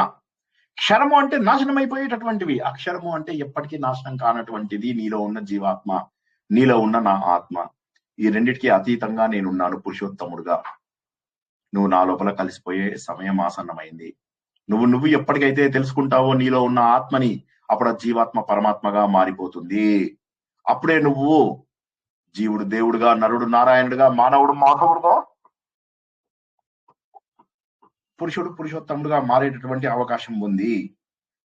అత్యంత రహస్యమైనటువంటి విషయాలను నీకు చెప్తున్నాను అర్జున. ఈరోజు తప్పు పనులు చేస్తూ, తప్పు మాటలు వింటూ, జీవితంలో ఎన్ని తప్పులు చేశామో ఒక్కసారి వెనక్కి వెళ్ళి ఆలోచిస్తే ఈ 15 అధ్యాయాలలో మనకు మార్పు వచ్చింది. అర్జునుడు మారిపోయాడు. 11వ అధ్యాయంలోకి వచ్చేసరికి మారిపోయాడు. మహానుభావ, నీ గురించి నాకు డౌట్ ఉంది కాదు, నువ్వు ఎప్పుడో దేవుడు అని నాకు తెలుసు, అందరూ చెప్పారు. ఇవాళ నాకు ప్రాక్టికల్ నాలెడ్జ్ ఇచ్చావు. నువ్వు చెప్పావు కరెక్టే, అన్ని చోట్ల నువ్వు ఉన్నావని చెప్పావు. కానీ ఒక ప్రూఫ్ ఇవ్వు నాకు. మొత్తం ఈ ప్రపంచం అంతా నువ్వే వ్యాపించి ఉన్నావని చెప్పావు కదా చతుర్దశ భువనాలలో. అప్పుడు భగవంతుడిని చూస్తాడు. అప్పుడు అతనికి అర్థమవుతుంది దేశము, కాలము, పరిస్థితులకు అతీతంగా ఉండడం అంటే ఏమిటి అన్నటువంటి విషయం అర్థమైంది ఆయనకి. దేశ కాల పరిస్థితులకు అతీతంగా అంటే నువ్వు ఏ టైంలో ఎక్కడైనా కూడా ఉండగలవు. You can be in past tense, you can be in present tense, you can be in future, you can be here, you can be there, you can be everywhere, all pervading. భగవంతుడి యొక్క స్వరూపంని అర్జునుడు తన యొక్క నిశ్చయమైనటువంటి కళ్ళ ద్వారా తెచ్చుకోగలిగాడు. అప్పుడు చూడగలుగుతున్నాడు. ప్రపంచంలో ఎక్కడికి వెళ్ళాలంటే అక్కడికి వెళ్తున్నాడు. ఏది చూడాలంటే అది విచ్చలవిడిగా చూడగలుగుతున్నాడు. భగవంతుడి యొక్క అన్ని స్వరూపాలను చూస్తున్నాడు. దేవతలు, గంధర్వులు, రాక్షసులు, విద్యాధరులు, కిన్నెరులు, కింపురుషులు అందరినీ చూడగలుగుతున్నాడు భగవంతుడు. భగవంతుడి లోపల అన్ని సముద్రాలు కనిపిస్తున్నాయి, భగవంతుల్లోనే అన్ని ద్వీపాలు కనిపిస్తున్నాయి, భగవంతుల్లోనే అన్ని బ్రహ్మాండాలు కనిపిస్తున్నాయి, భగవంతుల్లోనే తను కనిపిస్తున్నాడు, భగవంతుల్లోనే ఈ మహాభారత యుద్ధం కూడా కనిపిస్తుంది. ఈ మహాభారత యుద్ధంలో చనిపోయిన వాళ్ళందరూ కూడా కనిపిస్తున్నారు. వాళ్ళందరూ భగవంతుడి కోరల కింద పరిగెత్తుకుంటూ వచ్చి, ఏదో అర్జెంట్ పడున్నట్టుగా పరిగెత్తుకుంటూ వచ్చి ఆయన కోరల్లో ఇరుక్కుని ముక్కలు ముక్కలుగా అయిపోతున్నటువంటి వీళ్ళందరినీ చూశాడు. భగవంతుడా, ఏమిటిది అంటే, మరణానికి ఎప్పుడు దగ్గర అవుతున్నాము. ప్రతిరోజు నిన్ను మరణానికి ఒక రోజు ముందుకు తీసుకెళ్తుంది. ఈ రోజు మనలో ఉండవలసిన ఒక వ్యక్తి ఈ రోజు లేడు అంటే, ఇప్పటికైనా మన లోపల మార్పు ఎందుకు రాలేదు? ఎందుకు గుండె కన్నీరు కార్చలేదు? ఎందుకు గుండె మామూలుగా ఉంది? మనుషులం కాదా? లేక మరణం ఇంత మామూలుగా తీసుకునేటటువంటి బండ హృదయం అయిపోయామా? ఆలోచన లేదా? ఒక మరణాన్ని చూసి గౌతముడు ఒక బుద్ధుడిగా మారాడే. మన కళ్ళ ముందు కనిపిస్తున్న సత్యాన్ని మనం అసత్యంగా ఎలా భావిస్తున్నాము? సత్యము తెలిసిన తర్వాత కూడా అసత్యమే సత్యంగా భావించవలసినటువంటి అవసరము మనకు ఉన్నదా? కాబట్టి శుద్ధమైనటువంటి బుద్ధి కలిగి, ఓ అర్జున, నువ్వు శాస్త్ర హృదయాన్ని తెలుసుకోవాలి. సమస్త వేదం యొక్క అర్థాన్ని, ఈ గీతా శాస్త్రాన్ని నువ్వు అర్థం చేసుకోవాలి. అర్జున, నీ అర్హత ఏంటో తెలుసా? నువ్వు ముందు క్లీన్ చేసుకున్నావు. నువ్వు క్లీన్ చేసుకున్నావంటే కర్మయోగం ద్వారా నిన్ను నువ్వు చిత్తశుద్ధి సాధించగలిగావు. అనఘుడవయ్యావు, దోషరహితుడవయ్యావు, హిందూడవయ్యావు. హిందువు అంటే ఏమిటి? పాపాన్ని దూషయతి, పక్కకు పడేస్తుంది, పాపాన్ని తీసి పడేస్తుంటారు. హిందువులు అంటే ఏంటి? పాప రహితులు అనే అటువంటి అర్థం ఉంది. కాబట్టి అర్జున, నీ అర్హత ఏంటో తెలుసా? నువ్వు అనఘుడవు. పాపం లేదు, అసూయ లేదు, పూర్తిగా నీకు పాపం లేనటువంటి, తప్పులు చేయనటువంటి స్వరూపం నీది. కాబట్టి నీ అర్హత, నువ్వు ఏం పొందుతావో తెలుసా? నువ్వు ఒక గొప్పదైనటువంటి స్థాయిని చేరుకుంటావు. అదేంటో తెలుసా? భారత అనేటటువంటి స్థాయిని తెలుసుకుంటావు. ఎందుకంటే నీకు ఇన్నాళ్ళకి అర్థమైంది శాస్త్రం యొక్క గొప్ప విషయం నీకు అర్థమైంది, శాస్త్రం ఏం చెప్తోంది అన్నటువంటి విషయాన్ని అర్థం చేసుకోండి. కాబట్టి అర్జున, నువ్వు మోహం నుంచి విడిపో. ఈ మోహం నుంచి ఎవరైతే విడిపోతారో వాళ్ళందరూ కూడా పురుషోత్తముడైనటువంటి నన్ను గుర్తించగలుగుతారు. ఎప్పుడైతే నన్ను గుర్తించగలుగుతారో ఇంకా మళ్ళీ ఆ పరమపదం చేరుకున్నటువంటి వాళ్ళు మళ్ళీ వెనక్కి రారు. అతడు నన్నే పొందుతాడు. అతడికి ఇక ఏది కనిపించినా కూడా అది ఆత్మస్వరూపమే. ఆత్మ దృష్టి, సర్వాత్మ దృష్టి, ఇదే బ్రాహ్మీ స్థితి అని చెప్పేసి మనము 2వ చాప్టర్ లోపల కూడా తెలుసుకున్నాం అర్జున. కాబట్టి క్షరదేహము, అక్షరము ఈ రెండిటి లోపల కూడా ఉన్నటువంటిది పరమాత్మే. కానీ వీటన్నిటికీ కూడా అతిక్రమించి అన్ని లోకములను పరిపాలించేటటువంటి బ్రహ్మాండ నాయకుడు ఒకడున్నాడు. అతన్ని మనం వేదములలో పురుషోత్తముడుగా చెప్పుకుంటున్నాము. ఈ క్షరమును, అక్షరమును అంటే ఈ శరీరాన్ని, ఈ శరీరంలో ఉన్న చైతన్యంను అంటే జీవాత్మను, ఈ శరీరాన్ని రెండింటిని కూడా ప్రకాశించేవాడు ఆయనే. సూర్యుడు కనిపిస్తున్నాడు, ప్రకాశింపజేసేది ఆయనే. చంద్రుడు కనిపిస్తున్నాడు, ప్రకాశింపజేసేది ఆయనే. నీ శరీరంలో వైశ్వానరుడుగా ఉన్నాడు, దానికి శక్తినిచ్చేది ఆయనే. నువ్వు తింటున్న ప్రతి వస్తువుని అరిగింపజేసేటటువంటి ఆయనే. ప్రకృతి మాయ ద్వారా నీలో ఉన్న గుణముల ద్వారా మాత్రమే భగవంతుడికి దూరం అవుతున్నావు. నీ ముందున్న సత్యాన్ని తెలుసుకోవడం లేదు. ఉత్తమమైనటువంటి పురుషుడు ఎవరైతే ఉన్నాడో వాడు నాశనం కానటువంటి వాడు. అతనే ఈశ్వరుడు. అతనే అందరి లోపల ఉన్నాడు. ఈ ముల్లోకాలలో అందరి లోపల ప్రవేశించి భరించినటువంటి ఆ మహానుభావుడు ఎవరైతే ఉన్నాడో ఆయన స్వరూపం నీది. నువ్వు పాపాత్ముడవి కాదు, పాపరహితుడవి. ఇది అర్జునుడికి చెప్పడం లేదు భగవంతుడు. అర్జునుడిని వంక పెట్టుకొని మనందరికీ మీకు పాపం లేదు, నా కాలు పట్టుకోండి, మీకు మీ పాపాలు పోగొడతాను, మంత్రం ఇస్తాను, ఫలానా వాడు మంత్రం ఇస్తాడు, ఆ మంత్రం చదివితే నాకు బాగుంది. ఏం బాగుంది? బాగుంటే ఈ ప్రవచనాలకు ఎందుకు వస్తున్నారు? యాక్చువల్ గా ఈ ప్రవచనాలకు వచ్చే వాళ్ళు అలాంటి వాళ్ళైతే వద్దు. ఇది కేవలం ఇది జ్ఞాన మార్గం. ఇక్కడ ఏమి మనం తెలుసుకుంటున్నది ఇది అమోఘమైనటువంటి భగవంతుడి యొక్క గొప్పదైనటువంటి జ్ఞాన మార్గంలో ఉన్నాం మనం. కాబట్టి జ్ఞాన నేత్రం ఉన్నటువంటి వాడు మాత్రమే ఇది తెలుసుకుంటాడు. జ్ఞాన నేత్రం ఉన్నటువంటి వాడు మాత్రమే ఈ జీవం ఉన్నంత వరకు, నువ్వు ఈ త్రిగుణాలతో ఉన్నంత వరకు, ఈ శరీరం ఉన్నంత వరకు, ఈ ఆలోచన రానంత వరకు నువ్వు భగవంతుని తెలుసుకునేటటువంటి అవకాశం లేదు. శరీరాన్ని వదిలిపెట్టినప్పుడు లేదు, శరీరం ఉన్నప్పుడు లేదు, శరీరాన్ని ధరించినప్పుడు లేదు. ఇప్పుడు మనం శరీరం ధరిస్తాం, మనకు తెలియదు ఆత్మస్వరూపం. శరీరంలో ఉన్నాం, ఆత్మస్వరూపం. శరీరం వదిలేస్తాం, ఆత్మస్వరూపం అని లేదు. అలా వస్తున్నాం, వస్తున్నాయి పోతున్నాయి, వస్తున్నాయి అయిపోతున్నాయి. జీవితాలు అలా కంటిన్యూ అవుతున్నాయి. ఒక జీవితం నుంచి ఇంకో జీవితం, ఇంకో జీవితం నుంచి ఇంకో జీవితం. కాబట్టి మనం ఏం చేయాలంటే ఈ సంసార వృక్షం అనేటటువంటిది ఏదైతే ఉందో, ఇలాగా తల్లకిందులుగా ఉందో, ఇక్కడ భగవంతుడు ఉన్నాడు. ఇది గనక మాయా వృక్షము అని తెలుసుకున్నవాడు టకటక నరుక్కుంటూ పైకి వెళ్ళిపోతాడు. ఇది మాయ, ఇదంతా కూడా మాయ. ఇందులో ఉన్నటువంటి అసలు పరమాత్మని నేను తెలుసుకోవాలని. ఇది మాయా వృక్షం అని తెలియని వాడు సంసారంలో కొట్టుముట్టువాడు ఇక్కడిక్కడే పడిపోతున్నాడు. అసూయ, కామము, క్రోధము, లోభము, మోహము ఆకులన్నీ కప్పేస్తున్నాయి కర్మకాండల ద్వారా. ఇది ఒక మాయ. అసలు ఇది లేనే లేదు, చెట్టే లేదంటున్నాడు భగవంతుడు. ముందేమంటాడు చెట్టు ఉంది అంటున్నాడు, తర్వాత ఏమంటాడు అసలు చెట్టే లేదంటున్నాడు. ఈ సంసార వృక్షమే లేదు. ఇదంతా కూడా అసత్యం, ఇదంతా కూడా మిథ్య. కాబట్టి అర్జున, మిథ్యా జ్ఞానాన్ని నువ్వు తెలుసుకోవాలి. ఇందులోపల ఏం చేస్తున్నావు నువ్వు? ఎంతసేపు కూడా నీ గుణముల ద్వారా, త్రిగుణాల ద్వారా ఇది పెంచుకుంటూ పోతున్నావు. వీటికి నీళ్లు పోస్తూ సంసారం అనేటటువంటి మాయలో ఇరుక్కుంటున్నావు. ఇప్పటికైనా జనాలతో మాట్లాడడం మానే అర్జున. సార్ ఈ మాట ఎక్కడ చెప్పాడు సార్ జనాలతో మాట్లాడేమని? ఏమండి, ఇది నేను చెప్పిందా లేకపోతే దేవుడు చెప్పాడా? హలో, ఎవరైనా? దేవుడు చెప్పాడండి. పరమాత్మ చెప్పాడు. ఎక్కడ చెప్పాడు? మీరు మాట్లాడుతున్నా ఏమన్నా చెప్పాడా దేవుడు? 12వ అధ్యాయంలో సంఘ వివర్జితం చెప్పాడు. 12వ అధ్యాయంలో సంఘ వివర్జిత అని చెప్పాడు. అంటే 15వ అధ్యాయంలో చెప్పలేదా? 15లో చెప్పాడు సార్. 15లో నిర్వైర సర్వభూతేషు సమామేతి పాండవ అది 11లో వస్తుంది, 15లో కూడా వస్తుంది. 15లో ఏమని చెప్పాడు? నిర్మోహాది సంఘ దోష అధ్యాత్మ నిత్యా వినివృత్త కామా ద్వంద్వైర్విముక్త సుఖ దుఃఖ సంజ్ఞై గచ్చంతి మూఢ పదమవ్యయం తత్. కరెక్ట్. అంతకంటే ముందు ఇంకోటి ఉంది, అసంగ శస్త్రేణ దృఢేన చిత్వ. మర్చిపోయారు. అసంగము అనేటటువంటిది దృఢ నిశ్చయము, తర్వాత ఎవరితోటి కలవనటువంటి తత్వము, అసంగ శస్త్రము. సార్ ఒక్క మాట సార్, రేపు ఒక్కరోజు మాత్రం ఏమనద్దు సార్ మమ్మల్ని. 75 people are coming to my house. 75 people are coming. అందరూ ముత్తైదువులే సార్. ఓకే, అందరినీ పిలుస్తున్నాం మేము. మూడగట్టుకోండి, ఎంత వీలైతే అంత పాపాన్ని మూడగట్టుకోండి. మేము ఎవరిని పిలవట్లేదు సార్, చైతన్య నేనేనండి. సో కాబట్టి ఏమవుతుందంటే ఈ అహంకార మమకారాలని భగవంతుడు ఏమంటాడంటే ఇవి ఊడలు పెంచినట్టుగా పెంచుకుంటూ నువ్వు అసలు నన్ను మర్చిపోతున్నావు. ఈ సంసార వృక్ష స్వరూపం ఎలాంటిదంటే నీకు ఆది మధ్య అంతంలో ఉన్నటువంటి భగవంతుని తెలుసుకోకుండా చేస్తోంది. ఇది పరమాత్మనే మూలము, ఈ బ్రహ్మనే కాండము, వేదాలే ఆకులుగా ఉన్నటువంటి ఈ వృక్షాన్ని నువ్వు కనుక జ్ఞానంతో ఇది జ్ఞాన వృక్షము అని తెలుసుకుంటే ఆ వేదాలలో ఉన్న ఉపనిషత్తులలో ఉన్న జ్ఞానం ద్వారా మూలంలో ఉన్నటువంటి భగవంతుని చేరుకుంటావు. కానీ ఇది మాయా వృక్షము, ఈ మాయా వృక్షంలోనే కుట్టుకుంటూ ఉండాలి. బానే ఉంది కదా సార్, ఇట్లా ఏమైంది? అందరూ వస్తున్నారు, పిచ్చి నవ్వులు నవ్వుతున్నాము, మంచిగా సెల్ ఫోన్లలో మాట్లాడుతున్నాము. వదినే ఏమైంది? మనం రెగ్యులర్ గా మాట్లాడుకునేవి. వీడి కొడుకుకి ఏమైంది, వాడి కూతురుకి ఏమైంది, ఇవన్నీ ఉన్నాయి కదా.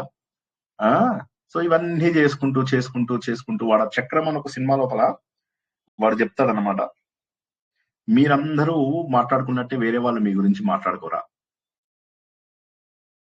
మా దీంట్లో ముగ్గురు ఉండేవాళ్ళు, మా అమ్మ, మా పక్కింటి అత్తయ్య గారు, పైన ఒక అత్తయ్య గారు. అంటే అత్తయ్య గారు అంటే రిలేషన్షిప్ అత్తయ్య గారు కాదు, మేము జనరల్ గా అలా పిలిచేవాళ్ళం. వీళ్ళిద్దరు కలిసినప్పుడు ఆవిడ మీద నేరాలు చెప్పుకున్నారు. మా అమ్మ ఇంకొక ఆవిడ కలిసినప్పుడు ఈవిడ మీద నేరాలు చెప్పుకునేవాళ్ళు. ఇప్పుడు ఇక్కడ మిస్సింగ్ పీస్ ఏంటంటే వాళ్ళిద్దరు కలిసినప్పుడు మా అమ్మ మీద నేరాలు చెప్పుకునే వాళ్ళ కదా.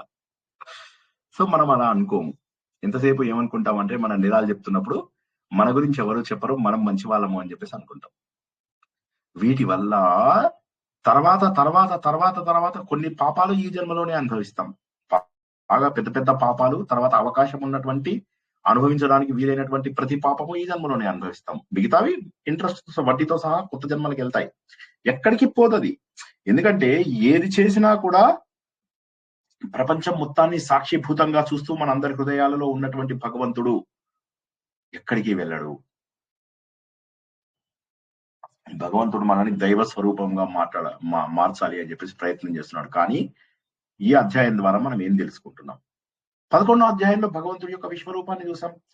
12వ అధ్యాయంలో నిజమైన భక్తుడు ఎలా ఉండాలి, నిజమైన భక్తుడు అంటే పసుపు కుంకుమలు, ఉప్పు కారాలు, అభిషేకాలు, ఉపవాసాలు ఉండేవాడు కాదని, తనను తాను స్వచ్ఛంగా చేసుకునేటటువంటి వాడని, చిత్తశుద్ధిగా ఉండేవాడు అన్న విషయాన్ని మనం 12వ అధ్యాయంలో తెలుసుకున్నాం. అటువంటి వాడు నాకు ఇష్టం, అటువంటి వాడు నాకు ఇష్టం, అటువంటి వాడు నాకు ఇష్టం ఎన్నిసార్లు చెప్పాడు భగవంతుడు? ఎన్నిసార్లు చెప్పాడు? ఆ సత్యాన్ని తెలుసుకోవాలి. తర్వాత 13, 14 అధ్యాయాలకు వచ్చేసరికి తన అసలు యొక్క స్వరూపాన్ని చూపించాడు. ఈ ప్రపంచంలో ఉన్నటువంటి జడం ఏంటి, ఈ ప్రపంచంలో ఉన్నటువంటి చైతన్యం ఏమిటి, జడ చైతన్యాలకు కారణం ఏమిటి, జడము అనేటటువంటిది ఎందుకు మారుతుంది, చైతన్యం అనేటటువంటిది మారని స్వరూపంగా ఎలా ఉంది. చైతన్య స్వరూపము మారనటువంటిది, కానీ జడం ఏదైతే ఉందో ఈ జడం మనం ప్రకృతి గుణాల ద్వారా, సాత్విక, రాజసిక, తామస గుణాల ద్వారా పెంచుకుంటూ మనం అందరము, అందరి జీవితాలు ఒక రకంగా ఎందుకు లేవు అంటే అందుకే లేవు. అందరి జీవితాలు వేరువేరుగా ఉన్నాయి. కానీ మనం ఏంటంటే కర్మకాండలలో మునిగిపోయి అసలు సత్యాన్ని తెలుసుకోకుండా, తెలిసి తెలియకుండా చేసే పనులు ఇంకెక్కువ తప్పులు చేసే అవకాశం ఉంది. మా ఇంటికి వచ్చి ఒకడు లక్షవత్తులు నోము చేయించాడు. ఇవన్నీ నాకు పెద్దగా ఇష్టం లేదు. సరే చుట్టాలు వాళ్ళు వీళ్ళు వస్తారు, ఇంటికి సరదాగా ఉంటారు అమ్మ నాన్న అని, ఓకే. అమ్మకు హడావిడి, పాపం నానా కష్టాలు పడి లక్షవత్తులు నోము ఎంత చేసిందో, ఎంత గ్రాండ్ గా చేశారో. 3 రోజుల పాటు గ్రాండ్ గా చేశారు. చేస్తే అసలు దానికి మాకు నిద్రలు సరిపోక, ఓపిక లేక వీడు తీసుకొచ్చాడు. ఈ ఊర్లో చాలా పెద్దవాడు, డబ్బు పిండేశాడు లిటరల్. ఆ రోజుల్లోనే లక్షల్లో తీసుకుని పిండేశాడు. ఇది కాక వస్తువులకు వాటికి వీటికి వాడి ఫీజు 1,00,000 కాక వాడు ఇంకా బోల్డ్ అంతా ఇవన్నీ తీసుకున్నారు. ఇక మీకు అంతా మంచి జరగాలి అన్నారు. మా అమ్మకు జరుగుతున్న మంచి ఇవి మిగతా వాళ్ళు కూడా మధ్యలో ఇలా హారతి ఇచ్చినప్పుడు ఒక చెయ్యి మనం ఇలా తగిలిచ్చామనుకోండి, కరెంట్ షాకింగ్ లోంచి వచ్చి ఇలా వీళ్ళకి కూడా వస్తుంది అనమాట పుణ్యం. అలా చేసిన వాళ్ళు ఇంకా చాలా మంది ఉన్నారు. వీళ్ళందరూ బోల్డ్ అంత పుణ్యాలు తెచ్చేసుకున్నాం అనుకున్నారు. అయిపోయింది. సరిగ్గా 15 రోజుల ముందు మా ఇంటికి వచ్చి మా ఇల్లు కలకలలాడుతూ ఉండగా అందరినీ నవ్వుతూ చూసినటువంటి వాళ్ళందరూ 15 రోజుల తర్వాత మా నాన్నగారు అస్తమిస్తే మమ్మల్ని ఓదార్చడానికి వచ్చారు. కొంతమంది గుండెల నిండుగా ఏడ్చిన వాళ్ళు ఉన్నారు మమ్మల్ని చూసి. కొంతమంది మంచిగా అయింది అని చెప్పి సంతోషపడ్డ వాళ్ళు ఉన్నారు. కొంతమంది కొన్ని రోజుల పాటు మా అమ్మని దూరం పెట్టిన వాళ్ళు ఉన్నారు. సరిగ్గా ఆ 10 రోజుల లోపల అమ్మని చూడే రోజు వచ్చింది అనగానే మా రిలేటివ్స్ అందరూ ఇంటి బయట నిలబడి ఎదురు చూస్తున్నారు, ఎప్పుడెప్పుడు చూద్దామా అని చెప్పి. ఆ రోజు మాత్రం ఎవడు మిస్ అవ్వాల. మన ప్రవచనంలో ఈ రోజు నేను మంత్రం చెప్తానంటే మన గ్రూప్ లో ఉన్న 800 మంది జాయిన్ అయ్యే వాళ్ళు. అలాగా ఆ రోజు మా అమ్మని చూడడానికి టైం పెట్టిన రోజు పిల్లల్ని కూడా వేసుకుని వచ్చేసారు, మన వాళ్ళని కూడా వేసుకుని వచ్చేసారు. మళ్ళీ ఎప్పుడు ఏ క్షణంలో ఏడని చూడాల్సి వస్తుందో. తుర్కాల కంటే రాక్షసులం మనం. గుర్తుంచుకోండి, మనం తుర్కాలను తిట్టాల్సిన అర్హత లేదేమో మనకు బహుశా. అందరూ వచ్చి ఒకళ్ళ తర్వాత ఒకళ్ళు చూస్తూ కూర్చున్నారు. మా అమ్మ అంటే ఒక్కసారి ఆలోచించండి, అంటే ఎంత క్రూరమైనటువంటి జనాలు. అంతవరకు మా అమ్మ లాంటి పనులు చేయలేదా? చేసింది, మా అమ్మ కూడా చేసింది. నేను ఐఎమ్ యాక్సెప్టింగ్ దట్. ఎవరింట్లో అయినా ఎవరైనా ఆడవాళ్ళకైతే మా అమ్మ కూడా అలాగే చేసింది. నేను మా అమ్మది కరెక్ట్ అని అనడం లేదు. కొడుకుగా మా అమ్మకి జరిగినది బాధపడడం అనేటటువంటిది ఎస్. కానీ మా అమ్మ అంతకు ముందు వేరే ఆడవాళ్ళకి చేయలేదా? చేసే ఉంటుంది ఖచ్చితంగా. వేరే వారి కష్టం వచ్చినప్పుడు గుండె పగలాలి, గుండె పగిలి బాధ అనిపించాలి. అవతల వాళ్ళ కోసం స్పందించని హృదయం అది హృదయం కాదు. ఇవాళ వాళ్ళ ఇంటికి వెళ్తే అక్కడ వాళ్ళు నలుగురు ఆనందంగా ఉన్నటువంటి ఫోటో చూస్తే గుండె పగిలిపోయింది. అండ్ మీరు నమ్మరు, ప్రామిస్ చెప్తున్నాను, కింద ఫంక్షన్ హాల్లో భోజనం చేయడానికి పిలిచారనమాట. ముందు అక్కడికి వెళ్ళి చూశాను అసలు పరిస్థితి. చూసేసరికి అక్కడ అందరూ కబులు చెప్పుకుంటున్నారు, నవ్వుకుంటున్నారు, ఎవరికి ఏం పట్టలేదు. పైన పూజ జరుగుతుంది, అక్కడ ఒక 30 మంది ఉంటే కింద 200 మంది ఉన్నారు నవ్వులు వేపుకుంటూ. నేను పుష్పాంజలి సమర్పించి అన్నంకి దండం పెట్టుకుని వచ్చేసాను బయటికి. వాళ్ళ ఇంటికి వెళ్ళి వాళ్ళని మాట పలకరించి వచ్చేసాను. గుండె పగలదా? గుండె పగలదా? కాబట్టి భగవంతుడు ఏమంటున్నానంటే, ఉంది ఈ అవకాశాన్ని ఉపయోగించుకో, నన్ను ప్రతి చోట కూడా గుర్తించు అర్జున. కర్మయోగం ద్వారా నీ లోపల ఉన్నటువంటి చిత్తశుద్ధి చేసుకో. ఈ చిత్తంలో ఉన్నటువంటి చెత్తను తీసి బయట పారేసేయి అర్జున. గుండెలు నిండుగా నన్ను నింపుకో. నువ్వు నా స్వరూపాన్ని అని చెప్పేసి తెలుసుకో. నా స్వరూపాన్ని అని చెప్పి తెలుసుకున్న తర్వాత ఇక ఏది జరిగినా కూడా నువ్వు బెంగపడవలసినటువంటి అవసరం లేదు. నువ్వు ఈ జన్మలో కేవలం ఇది ఒక వేషమే, అంతే. నువ్వు శాశ్వతుడవు. ఆ శాశ్వతమైనటువంటిది వచ్చే జన్మలో ఎలా ఉందో తెలియదు. కాబట్టి ఈ జన్మలో సరైనటువంటి సాధన చేస్తే వచ్చే జన్మలో సాధన చేసేటటువంటి మరింత అవకాశం నేను నీకు కల్పిస్తాను.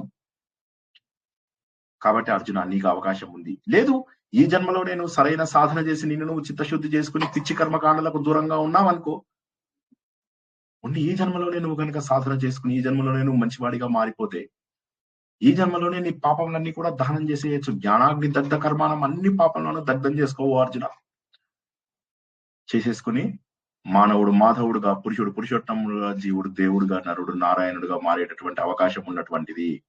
ఈ అధ్యాయాన్ని ఎందుకు ప్రతి ఒక్కరూ నోటికి పట్టాలి? 12వ అధ్యాయం 15వ అధ్యాయము, నేను భగవద్గీతని ఎప్పుడు పారాయణ గ్రంథము అని చెప్పి చెప్పలేదు, మీ అందరికీ తెలుసు. భగవద్గీతని ఆచరణ వేదాంతం, అనుష్ఠాన వేదాంతం అని చెప్పేసి చెప్తారు. అటువంటి ఈ అనుష్ఠాన వేదాంతాన్ని ఎందుకు 12-15 అధ్యాయాలు బట్టి కొట్టండి అని చెప్తాను.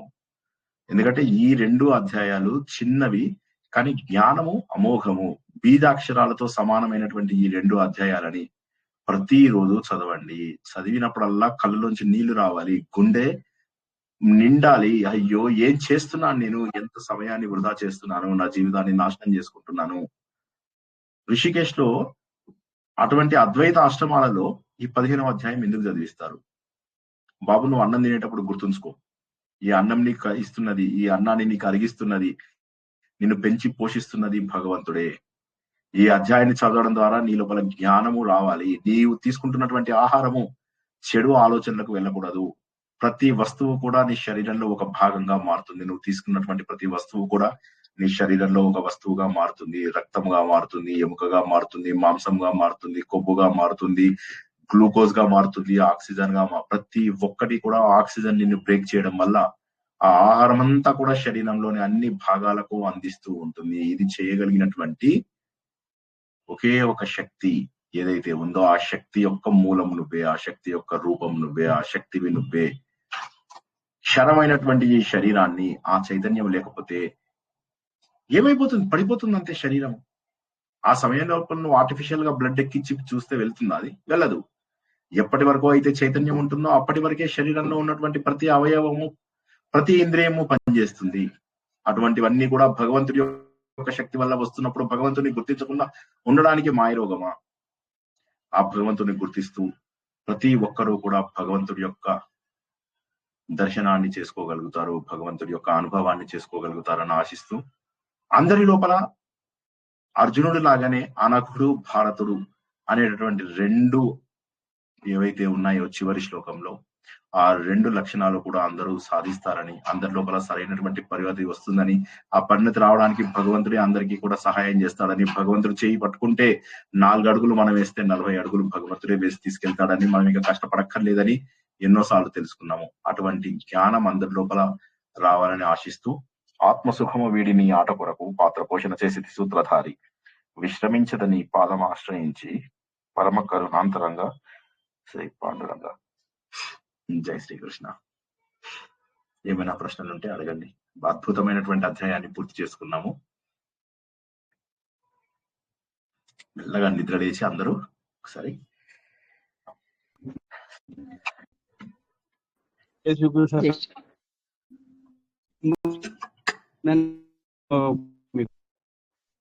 వేణుగోపాల్ గారు శ్రీకృష్ణుడు చెప్తేనే కదా పాండవులు అందరినీ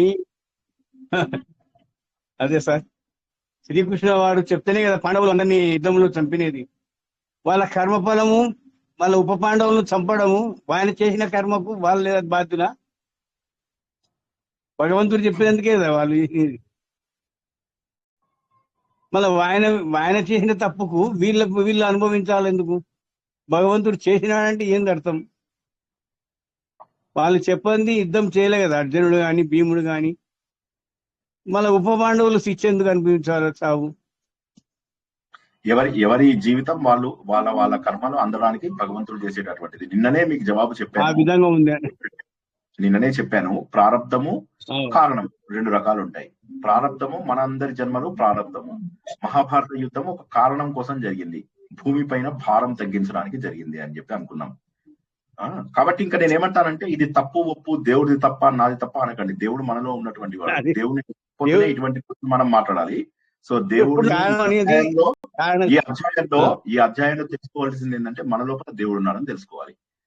ఓకే, అది. జై శ్రీకృష్ణ. ఓకే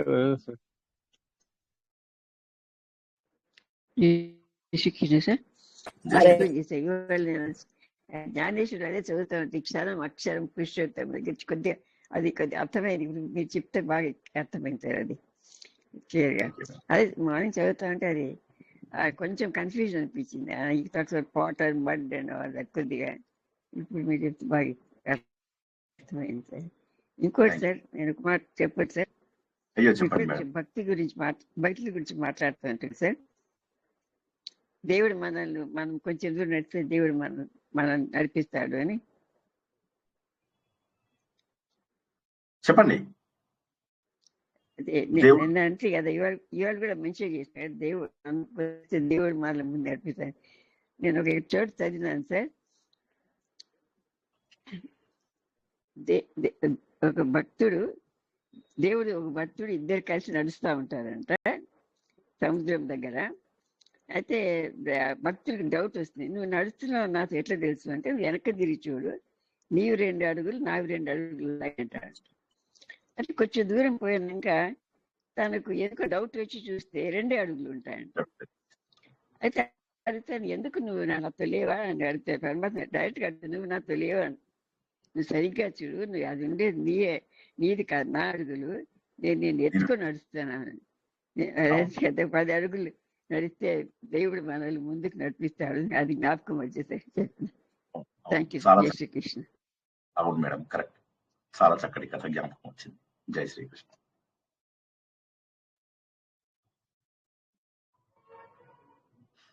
జై శ్రీకృష్ణ సార్.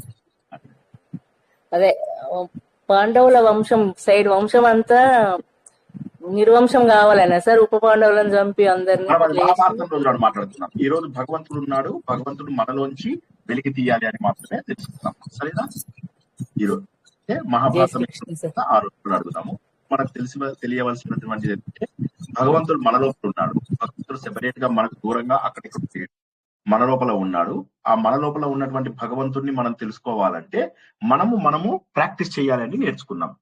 ఈ పాయింట్ అర్థమైందా? అసలు ఇప్పుడు నేర్చుకున్నదంతా ఈ పాయింట్ అర్థమైందా? ఇవాళ అర్థమైంది సార్. అంతే. అంటే మన లోపలే ఉన్నాడు. మమైవాంశో జీవలోకే జీవభూత సనాతన అంటే నేనే మీ లోపల ఉన్నాను.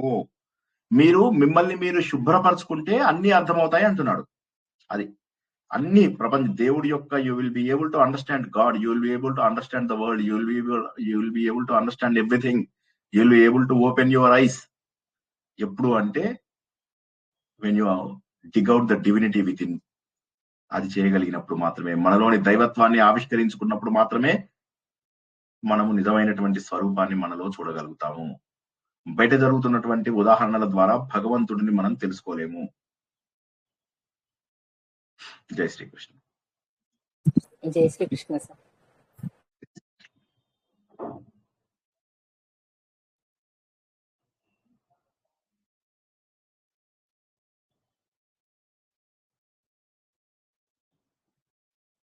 ఇంకెవరికి ఏం ప్రశ్నలు లేకపోతే ఇవాళ ముగించుకుందాం. జై శ్రీకృష్ణ సార్. జై శ్రీకృష్ణ. అన్ని నేనే అంటున్నాడు కదా సార్, అక్కడ మతిమరుపు కూడా నేనే అంటున్నాడు. ఇప్పుడు క్లాస్ లో టీచర్ అందరికి సమానంగానే చెప్తాడు పిల్లలకి. అందులో కొందరు ఫస్ట్ గా ఉంటారు, లాస్ట్ గా ఉంటారు, మధ్యగా ఉంటారు. అంటే మతిమరుపు కూడా నేనే అంటే పిల్లలు అది కొంచెం ఆన్సర్ సార్ దానికి. అంటే అన్ని లక్షణాలు నేను అని చెప్పడానికే చెప్పాడు, కానీ మీరు మర్చిపోతే దాన్ని సపోర్ట్ చేసుకోవడం కోసం కాదు చెప్పింది. భగవంతుడు ఏంటంటే ఈ జ్ఞాపకం జ్ఞాపకం ఉంచుకోకపోవడాలు కూడా నా వల్లే వచ్చాయి. మతి మరుపు కొన్నిసార్లు మంచిది మనకు. కొన్నిసార్లు జరిగినటువంటి చెడుని మనము మర్చిపోగలుగుతాం, కొన్నిసార్లు జరిగినటువంటి చెడుని మర్చిపోగలుగుతాం, కొన్నింటిని ఫర్గెట్ అండ్ ఫర్గివ్ అని చెప్పేసి ముందుకు వెళ్ళగలుగుతాం దాని గురించి. అంతేగాని మంచి విషయాలు మర్చిపోవాలి అని చెప్పి చెప్పలేదు. మనలో ఉన్న అన్ని లక్షణాలు నేనే అని చెప్పి చెప్పడానికి చెప్పినటువంటి మాట అన్నమాట అది. అదే అర్థమైంది సార్. అన్నిట్లా నేనే ఉన్నాను, లక్షణాలు తనే అని అర్థమవుతుంది, కానీ అక్కడ ఆ పాయింట్ అనేది అవును అవును అక్కడ అంటే మరపు అనేటటువంటిది ఏదైతే ఉందో, మనము ఇప్పుడు చూడండి, మనం జరిగినటువంటి చెడు విషయాలను మర్చిపోవచ్చు, వాటిని మంచి విషయాలను మర్చిపోవచ్చు. అది మనం గుర్తుంచుకోవాలి. మన జ్ఞానము, మన మతి మరుపు రెండు తనే, స్మృతి తనే, మతి మరుపు కూడా తనే. ఓకే, సో దానివల్ల ఏం గుర్తుంచుకోవాలి? మనము జ్ఞానాన్ని మనం గుర్తుంచుకోవాలి, అజ్ఞానాన్ని మర్చిపోవాలి, అనవసరమైన విషయాలను మర్చిపోవాలి, మంచి విషయాలను ముందుకు తీసుకెళ్ళాలి అన్నటువంటి సత్యాన్ని అక్కడ తెలుసుకోవాలన్నమాట.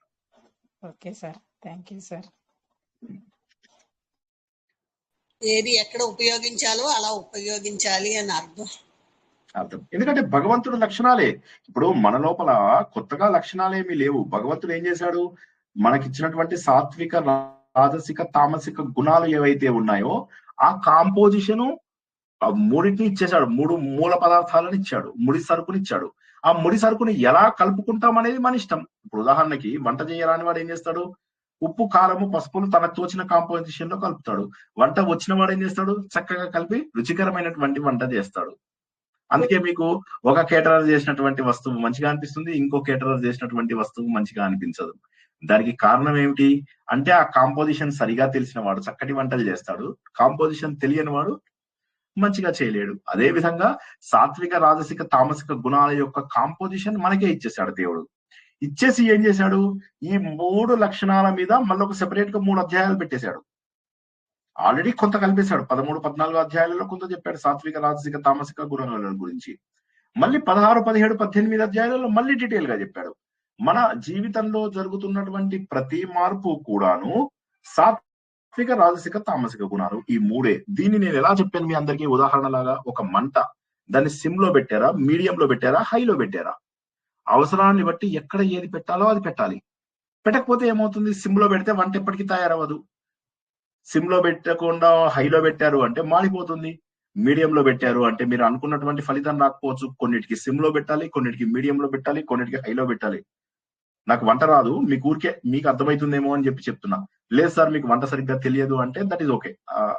కానీ మీరు వంట బాగా చేస్తారు సార్ అని అన్నారంటే మాత్రం కొద్దిగా అక్కడ ఇబ్బంది కలుగుతుంది. అది సో ఏది ఏమైనప్పటికీ కూడా ఆ లక్షణాలను, సాత్విక, రాజసిక, తామసిక లక్షణాలు అనేది ఒక అగ్గిపుల్ల గీసి వంట చేయడము అని చెప్పి గుర్తుంచుకోండి. సో కాబట్టి ఏమైంది? మనం చేసేటటువంటి వంట అంటే మన జీవన విధానం ఏదైతే ఉందో ఆ జీవన విధానము మన సాత్విక, రాజసిక, తామసిక గుణాల మీదనే ఆధారపడి ఉంది. కొంతమంది తామసిక గుణాలను పెంచుకుంటారు, వాళ్ళ లోపల ఏమవుతుంది? మతి మరపు వస్తుంది. అలా బండగా ఉంటారు, ఆలస్యంగా ఉంటారు, ప్రమాదము, వేరే వాళ్ళకి అపాయాలు చేస్తారు. కొంతమంది ఎప్పుడు యాక్టివ్ గా ఉంటారు, వాళ్ళలో రాజస గుణం ఉంటుంది. కొంతమంది ఎప్పుడు నిర్మలంగా ఉంటారు, వారు సాత్విక గుణాలు పెంచుకొని ఉంటారు. ఈ విధంగా ఈ గుణాలు ఇచ్చింది ఎవరు? భగవంతుడే ఇచ్చాడు ఈ గుణాలు. కానీ దాని కాంపోజిషన్ చేసుకోవడం మన మీద వదిలేశాడు. పశువులకి అలాంటిది లేదు. పశువులకి ఏమి లేదు, తామస గుణం అంతే. వాటికి ఏమి లేదు, తామసంగా ఉంటాయి అంతే, అలా ఉంటాయి. మీరు అన్నం పెడితే తింటాయి. ఎంత అన్నం పెడితే అంత తింటాయి, వద్దని అనవు. మీరు ఒక మేక దగ్గరికి వెళ్ళి గడ్డి ఇవ్వండి తింటుంది. మీరు ఇప్పుడు ఆవులకి గడ్డి తినిపిస్తూ ఉంటారు కదా, వాడు 10 రూపీస్ ఇచ్చి గడ్డి తినిపించచ్చు అని అంటాడు. 10 రూపీస్ నాకు తెలియదు, రేటు తెలియదు. వెళ్తే వాడు ఏం చేస్తారు, మీరు గడ్డి తినిపిస్తారు. మీలాగా పెద్ద లైన్ ఉంటుంది అక్కడ, ఒక 500 మంది తినిపించడానికి రెడీగా ఉంటారు. 500 మంది తినిపించినా తింటుంది. దానికి ఆకలేసి కాదు, దానికి కడుపు నిండాలి అనేది తెలియకపోవడం, అమాయకత్వం. సో కాబట్టి పశువులైతే తామస గుణంలో ఉండిపోతాయి. అలాగే రాక్షసులు అనుకోండి, రాజస గుణం. ఇప్పుడు మన మనుషుల్లో ఎక్కువ మంది రాక్షసులే ఉన్నారు. మనం తుర్కాలను రాక్షసులు అనుకున్నాం, కానీ హిందువుల్లో కూడా ఎంతమంది రాక్షసులు ఉన్నారు. అదే విధంగా మనకు మళ్ళీ చూసుకున్నట్లయితే సాత్వికులు, దేవతలంతా కూడా సాత్వికులు, దైవీ లక్షణాలు ఉన్నటువంటి వాళ్ళందరూ కూడా సాత్వికులు. కానీ ఒక్క మనుషులకు మాత్రమే ఈ 3 సెపరేట్ గా ఇచ్చి మనకు వదిలేశాడు. దీనివల్ల అడ్వాంటేజ్ ఏంటంటే నేను డైరెక్ట్ గా దేవుడిని అయిపోయే అవకాశం ఉంది, భగవంతుడిలో కలిసిపోయే అవకాశం ఉంది. లేదా నేను మంచి పనులు చేస్తూ, సాత్విక లక్షణాల ద్వారా మంచి పనులు చేస్తూ దేవలోకాలకు వెళ్తూ స్వర్గ సుఖాలు, అంటే మనకంటే పైన ఉన్న లోకాలకి, మనం ఉన్నది భువః సువః మహః, ఈ లోకాలన్నిటికీ వెళ్తూ సుఖాలు అనుభవించి మళ్ళీ వెనక్కి రావచ్చు. ఆ అవకాశం కూడా ఇచ్చాడు దేవుడు, అది కూడా చెప్పాడు దేవుడు. లేదు మనము రాజస లక్షణాలను పెంచుకున్నాము, అప్పుడు రాక్షస లోకాలు ఉన్నాయి. రాక్షస లోకాలు కూడా చెడ్డగా ఉండవు. అతల సుతల తలాతల రసాతల మహాతల పాతల, ఇది లోపల సుతలంలో ఉంటాడు బలి చక్రవర్తి.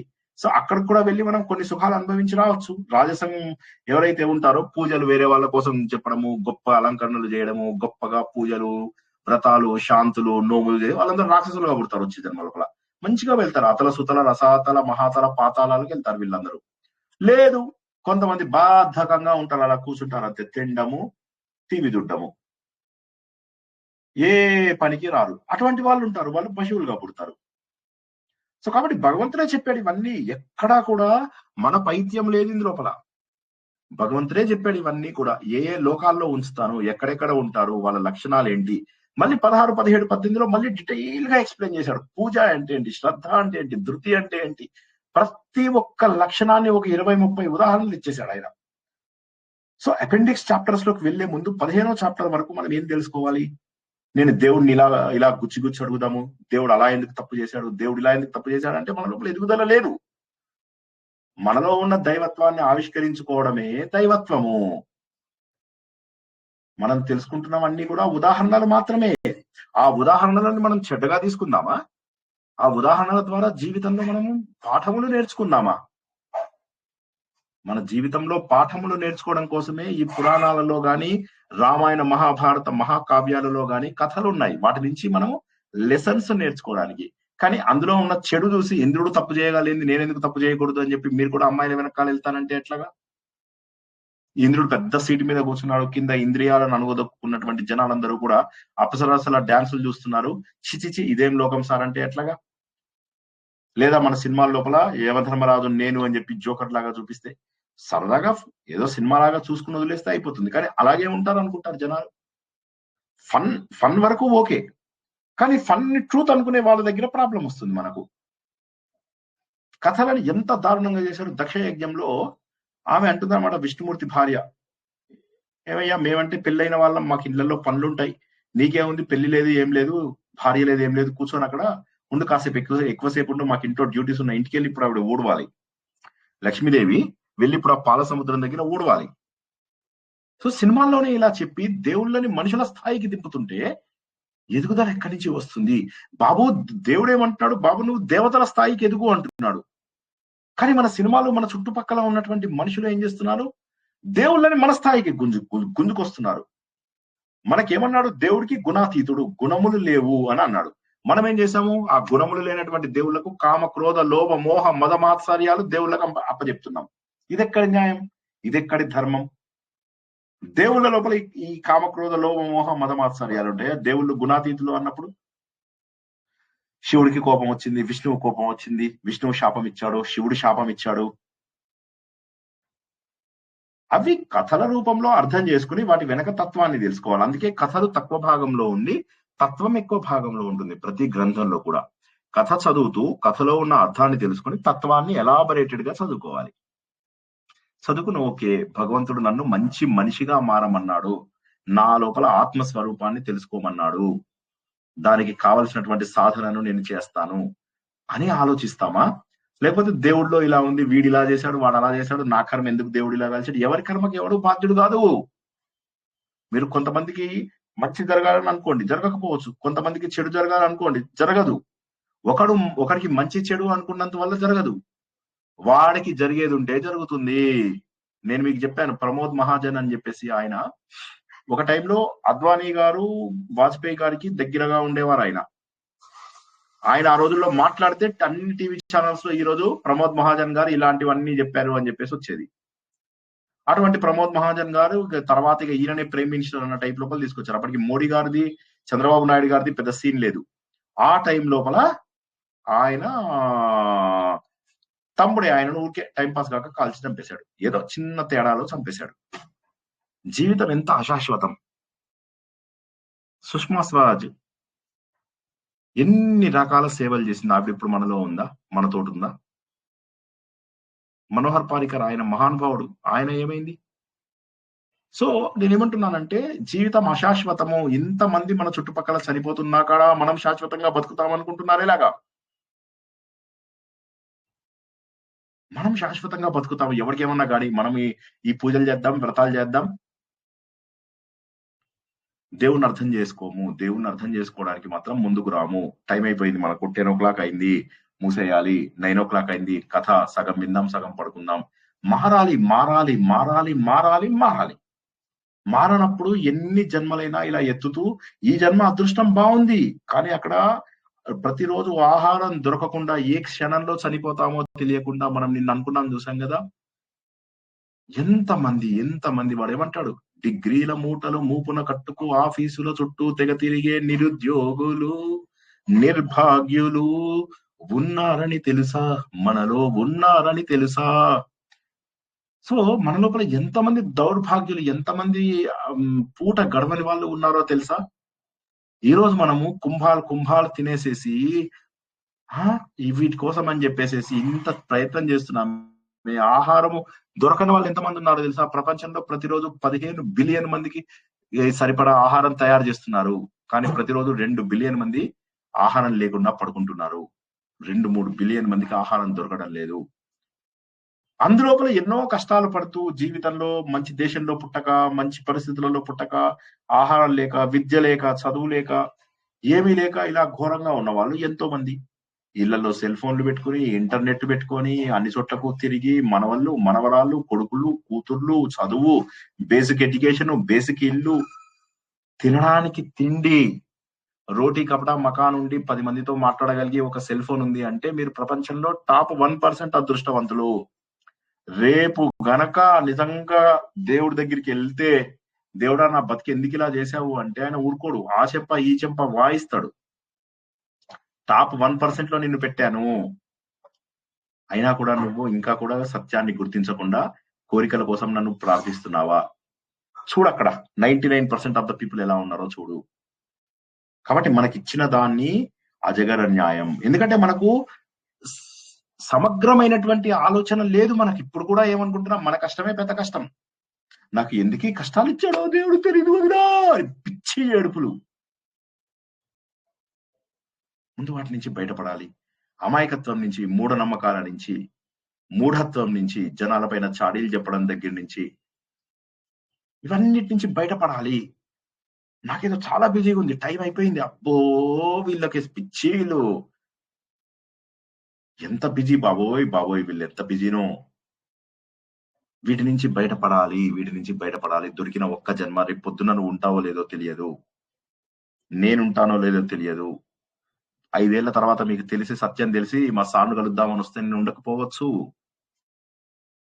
కానీ శ్రీకృష్ణుడి జ్ఞానం మాత్రము పర్మనెంట్ గా ఉంటుంది. ఈ జ్ఞానం మాత్రమే you can take it forward to your next life. జై శ్రీకృష్ణ. ముగిద్దామా? 10 అయిపోయింది కదా. మళ్ళీ అందరూ కూడా రేపు పొద్దురికి పూజలు అవి చెయ్యాలి, బోల్డంత పసుపు తడపాలి, 9 రకాల వంటలు చెయ్యాలి కదా. అందరూ చేసుకోండి, బాగా చెయ్యండి. సో ఇంకెవరికైనా ప్రశ్నలు ఉంటే తీసుకుందాం, లేకపోతే ఈరోజు ముగించుకుందాం. రేపు మళ్ళీ విష్ణు సహస్రనామం రాత్రి 9 గంటలకు కలుద్దాం.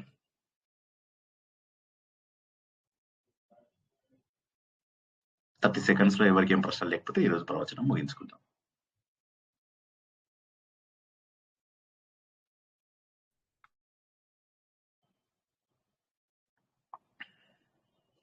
ఒక అత్యద్భుతమైనటువంటి అధ్యాయాన్ని పూర్తి చేసుకున్నామని, దీంతో భగవద్గీత పూర్తవుతుందని, 16, 17 అధ్యాయం 8, 16, 17, 18 అధ్యాయాలను కలశ అధ్యాయాలని, అపెండిక్స్ చాప్టర్స్ అని అంటారు అన్న విషయాన్ని మనం సత్యాన్ని తెలుసుకున్నాము. 15వ అధ్యాయం కల్లా మన లోపల పూర్తి స్థాయి మార్పు రావాలి. ఆ మార్పు కేవలము ఆలోచన ద్వారానే వస్తుంది.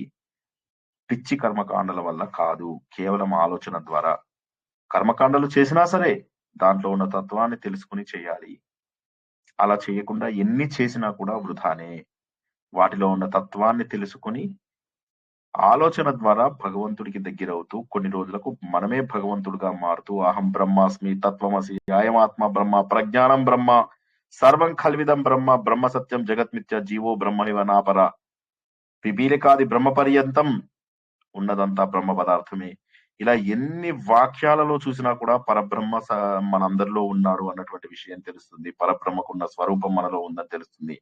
మనను మనము మురికి పోగొట్టుకుని క్లియర్ గా చూడగలిగేటటువంటి, స్పష్టంగా ప్రతి విషయాన్ని చూడగలిగేటటువంటి పరిణతి అందరి లోపల రావాలని మనస్ఫూర్తిగా ఆశిస్తూ ఈ రోజు ప్రవచనాన్ని ఇక్కడికి ముగించుకుందాం. అందరికీ శుభం కలుగుగాక. జై శ్రీకృష్ణ. జై శ్రీకృష్ణ సార్. జై శ్రీకృష్ణ.